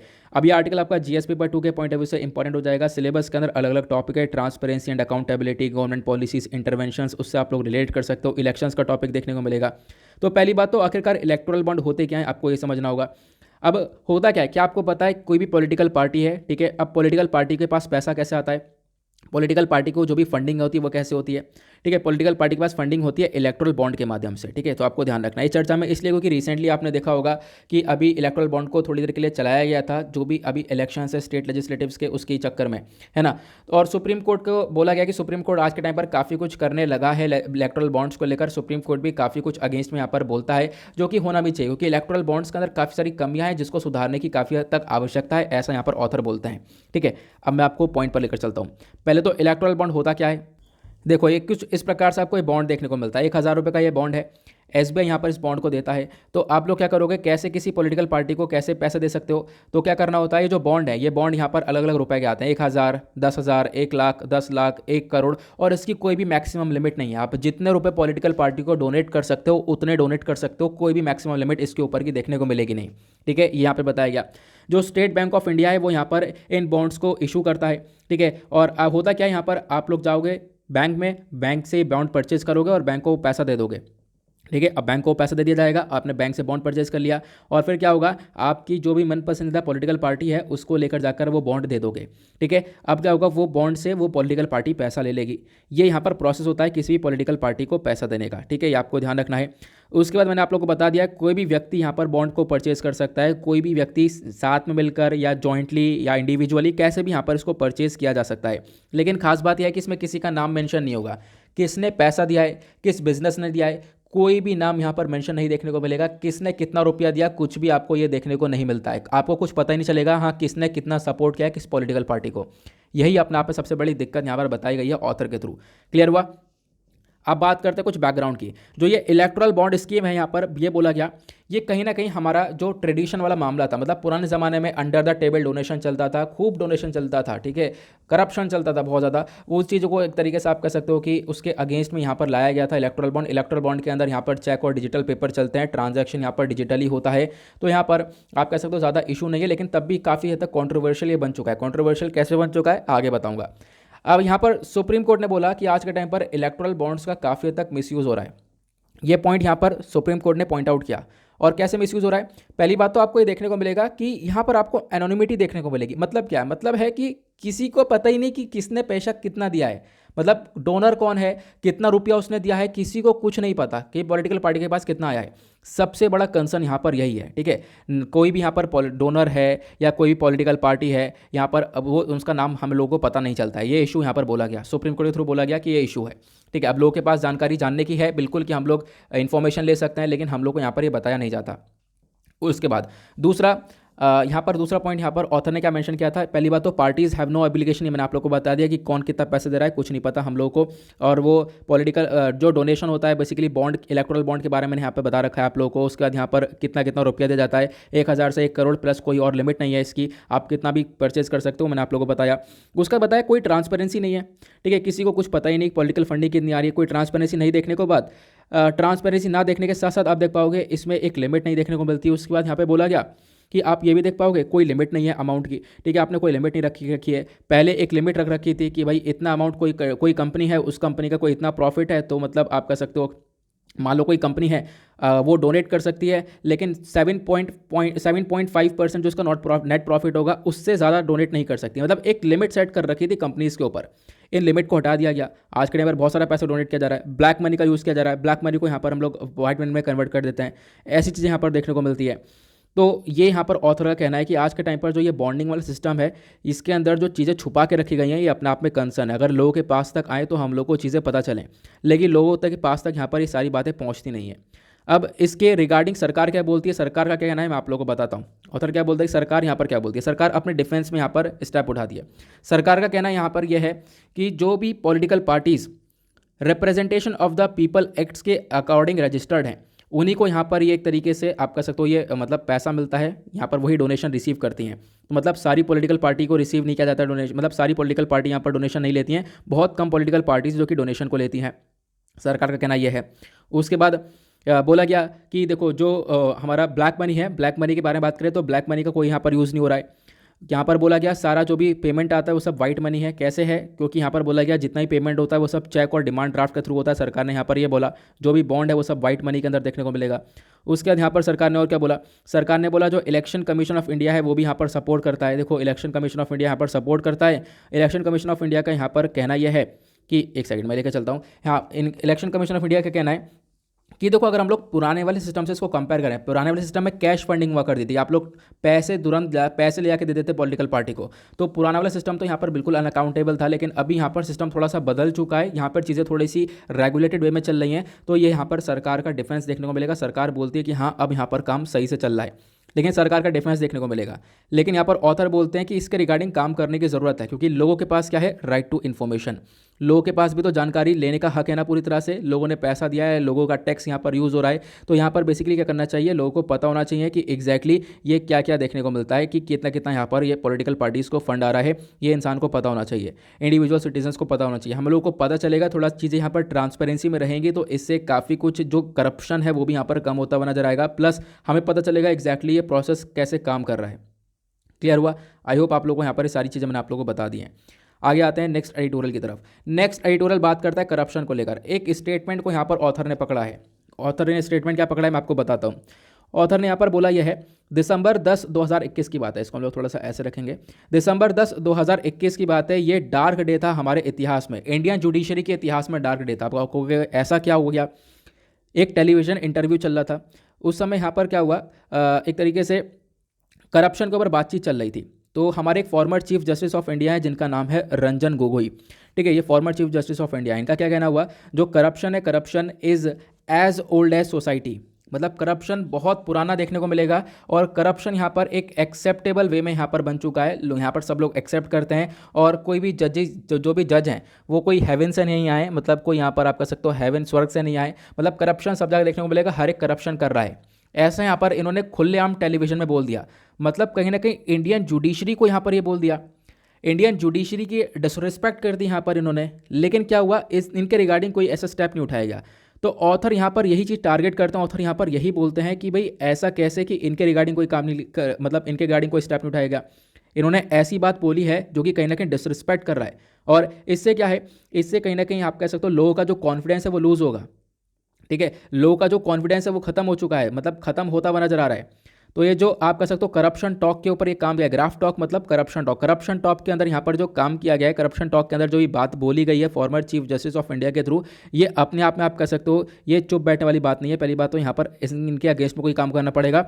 लास्ट में ऑथर यहाँ पर यही बताते हैं कि इनके अगेंस्ट में एक्शन लेने की ज़रूरत है। अभी लास्ट में पहले पहुँचेंगे, उससे पहले यहाँ पे आते हैं। क्या बताया गया? देखो पहले भी बहुत सारे डिसीजन आ चुके हैं जहाँ पे बताया गया कि अगर कोई ऐसा काम देखने को मिलता है, ठीक है, यहाँ पर अगर कोई ऐसा स्टेप देखने को मिलेगा तो इससे लोगों का जो कॉन्फिडेंस है वो टूटता हुआ नजर आता है। ठीक है, अगर कोई ऐसी बातचीत हो रही है और उस इंसान के अगेंस्ट में यहाँ पर काम नहीं किया गया, तो आप कह सकते हो ये एक डेंजरस तरीका है जस्टिस का। मतलब आप कह सकते हो लोग समझेंगे कि मतलब कि क्या है यहाँ पर, आप खुद अपने मुंह से बोल रहे हो कि सभी जगह पर, चाहे वो इंडियन जुडिशरी हो या कुछ भी हो, सभी जगह पर करप्शन देखने को मिल रहा है, आप खुद अपने मुंह से बोल रहे हो, तो लोगों का जो कॉन्फिडेंस है वो कहाँ पर जाएगा? तो लोगों का जो ट्रस्ट है इंडियन जुडिशरी पर या फिर हमारे कॉन्स्टिट्यूशन पर, वो सब कहाँ पर जाएगा? ये आप लोग देख पाओगे। ये एग्जैक्टली यहाँ पर इनके थ्रू कहना हुआ। फिर उसके बाद ऑथर और क्या बोलते हैं? ऑथर यहाँ पर ये बोलते हैं कि आपने पहले भी ऐसे केस देखे होंगे। सुप्रीम कोर्ट के एडवोकेट थे प्रशांत भूषण साहब, ठीक है, अब यहाँ पर ये गिल्टी साबित हुए कंटेम्प्ट ऑफ कोर्ट के कैटेगरी के अंदर। कंटेम्प्ट ऑफ कोर्ट का इनके ऊपर चार्ज लगा साल 2020 के अंदर। इससे यहाँ पर क्या हुआ, यहाँ पर आप देख पाओगे कि इससे लोगों का कॉन्फिडेंस यहाँ पर काफ़ी ख़राब होता है, क्योंकि आप जजेस के अगेंस्ट में बात बोलो। और जो प्रशांत भूषण साहब है, इन्होंने भी यहाँ पर क्या बोला था, आप कह सकते हो यहाँ पर इन्होंने बोला कि पिछले 6 सालों के अंदर जो भी यहाँ पर जजेस आ रहे हैं, ठीक है, आप कह सकते हो कि जो एक तरीके से इंडियन डेमोक्रेसी है उसका डिस्ट्रक्शन किया गया है, यहाँ पर कोई भी अच्छे से स्टेप नहीं उठाया गया। ठीक है, यहाँ पर बोला गया, तो मतलब इनके थ्रू ये बोला गया था पिछले 6 साल के अंदर supreme court in the period of last 6 years have particular role in the destruction of Indian democracy. तो इन्होंने ये बात तक बोल दी कि यहाँ पर जो भी जजेस हैं सुप्रीम कोर्ट के अंदर, वहाँ पर उनका कोई रोल नहीं रहा है, इंडिया की डेमोक्रेसी को डिस्ट्रक्ट ही किया है, ऐसी चीज़ें यहाँ पर इनके थ्रू बोली गई। तो ऑथर बोलते हैं कि ऐसी चीज़ें आप बोल रहे हो, तो इससे जो यहाँ पर लोगों का कॉन्फिडेंस है वो काफ़ी हद तक हिल जाता है, अगर ये सारी चीज़ें देखने के बाद कि हाँ यार ये आपस में है और आपस में यहाँ पर ये सारी बातें बोल रहे हैं। और हम लोग बिल्कुल भी ऐसे पर्सन से तो ये एक्सपेक्ट कर ही नहीं सकते जो खुद यहाँ पर वही काम कर रहा है, खुद यहाँ पर एडमिनिस्ट्रेशन ऑफ जस्टिस के अंदर देखने को मिलेगा, और वो यहाँ पर इस चीज़ की निंदा कर रहा है या फिर ट्वीट कर रहा है इस चीज़ के रिगार्डिंग कि यहाँ पर जजेस ने इंडियन डेमोक्रेसी को ख़राब कर रखा है पिछले 6 सालों के अंदर। ठीक है, ये बातें यहाँ पर ऐसी देखने को मिलती हैं। तो ऑथर यहाँ पर ये बोलते हैं, तो कहीं ना कहीं अपने आप में ये कंसर्न वाली बात है ना। और उसके बाद यहाँ पर ऑथर ने एक चीज़ और मेंशन करी है, वह कंटेम्प्ट ऑफ कोर्ट के बारे में। कंटेम्प्ट ऑफ कोर्ट क्या होता है इसके बारे में ज़रूर जान लेना। ये आपका कुछ पॉइंट्स जैसे कि इंडियन कॉन्स्टिट्यूशन हुआ, फंडामेंटल राइट्स हुआ, ये सारे सिलेबस के अंदर आपका हिस्सा देखने को मिलेंगे, तो सिलेबस का ही पार्ट है। कंटेम्प्ट ऑफ कोर्ट बेसिकली यहाँ पर होता है power of the court to protect its own majesty. जो यहाँ पर कोर्ट की खुद की महिमा है, खुद का गौरव है, खुद का रिस्पेक्ट है, उसको यहाँ पर प्रोटेक्ट किया जाता है। ठीक है, अगर कोई व्यक्ति यहाँ पर कोर्ट का अपमान करता है, ठीक है, अब यहाँ पर कैसे हो सकता है मैं आपको बताता हूँ। देखो, कंटेम्प्ट ऑफ कोर्ट की अगर हम लोग बात करें तो यहाँ पर सिविल कंटेम्प्ट और क्रिमिनल कंटेम्प्ट देखने को मिलता है। इसमें क्या होता है, यहाँ पर जो कोर्ट की अथॉरिटी है, कोर्ट की महिमा है, उसका यहाँ पर अपमान किया जाता है, या फिर जो जुडिशियल प्रोसीडिंग्स है उसका अपमान किया जाता है, उसके अंदर इंटरफियर किया जाता है, तो वो यहाँ पर क्रिमिनल कंटेम्प्ट देखने को मिलता है। या फिर कोई जजमेंट हो गया किसी जज का, ठीक है, अब क्या हो गया, किसी जज ने यहाँ पर जजमेंट दिया है, किसी कोर्ट का जजमेंट आया है, ठीक है, उसको अच्छे से यहाँ पर फॉलो नहीं किया जा रहा है, उसके अंदर डिसओबीडियंस दिखाया जा रहा है, तो वो भी कहीं ना कहीं कंटेम्प्ट ऑफ कोर्ट ही है। मतलब डिसरिस्पेक्ट आप दिखा रहे हो इंडियन जुडिशरी के रिगार्डिंग, इंडियन कोर्ट के रिगार्डिंग। तो यहाँ पर क्या हो रहा है, वो कंटेम्प्ट ऑफ कोर्ट का चार्ज यहाँ पर अगर कोई व्यक्ति करता है, मतलब ये अगर कोई व्यक्ति उसको डिसरिस्पेक्ट करता है तो उसके ऊपर एक कंटेम्प्ट ऑफ कोर्ट के चार्जेस लगाए जा सकते हैं। क्लियर हुआ। तो यही चार्जेस यहाँ पे लगाए गए थे, और अभी यहाँ पर क्या करना चाहिए, जो यहाँ पे फॉर्मर सीजीआई इनके ऊपर भी काम करना चाहिए। बताया गया जो हमारे टॉप के जजेस हैं इनका काम अच्छा रहा नहीं है। पहले भी काफ़ी सारे काम देखने को मिले हैं जहाँ पर इनके पास काफ़ी सारे केसेस आए, और यहाँ पर जितने भी केसेस आए इनका जो झुकाव वो बिजनेस की तरफ झुकाव देखने को मिला। तो बेसिकली यहाँ पर कहना यह है, मैं आपको सिर्फ टू द पॉइंट बातें बता रहा हूँ जो कि इनको लेकर चर्चा की गई थी। करप्शन को लेकर इन्होंने 2 पॉइंट रखे, फिर लास्ट में ये बोलते हैं कि देखो आपको करना पड़ेगा ये काम। वो काम ये है कि जो चीफ जस्टिस ऑफ इंडिया हैं गोगोई साहब, जिन्होंने यहाँ पर ये सारी बातें बोली थी, करप्शन काफ़ी ज़्यादा हो रहा है, चाहे वो कोई भी हो, करप्शन यहाँ पर ज़्यादा है, तो इनके अगेंस्ट में स्टेप्स उठाने चाहिए, ऐसा यहाँ पर ऑथर का कहना है। ठीक है, अगर आप ये नहीं करोगे तो लोगों के जो मन में एक तरीके से मतलब कॉन्फिडेंस देखने को मिलता है इंडियन जुडिशरी के रिगार्डिंग, वो कम हो जाएगा। इंडियन जुडिशरी के रिगार्डिंग कॉन्फिडेंस बिल्कुल हिल जाएगा, ये यहाँ पर इनका कहना है। आई होप आप लोगों को यहाँ पर ये भी अच्छे से क्लियर हो चुका है। तो जो भी इंपॉर्टेंट पॉइंट्स मैंने क्लियर कर दिया, उसके बाद जो भी इंपॉर्टेंट पॉइंट्स हैं वो यहाँ पर मेंशन कर दिए गए हैं। आर्टिकल कुछ खास इंपॉर्टेंट नहीं था, लेकिन जो भी यहाँ पर बातें थी वो सब मैंने आप लोगों को बता दी हैं। क्लियर हुआ। नाउ इसी के साथ करते हैं हम लोग अपने लेक्चर को समाप्त। पूरा प्रॉपर एनालिसिस दिया गया है, आज आपको मैंने काफ़ी सारी चीज़ें प्रोवाइड करवाई हैं। मिलते हैं आप लोगों से नेक्स्ट वीडियो में। आज के लिए bye bye, have a nice day, thank you and जय हिंद।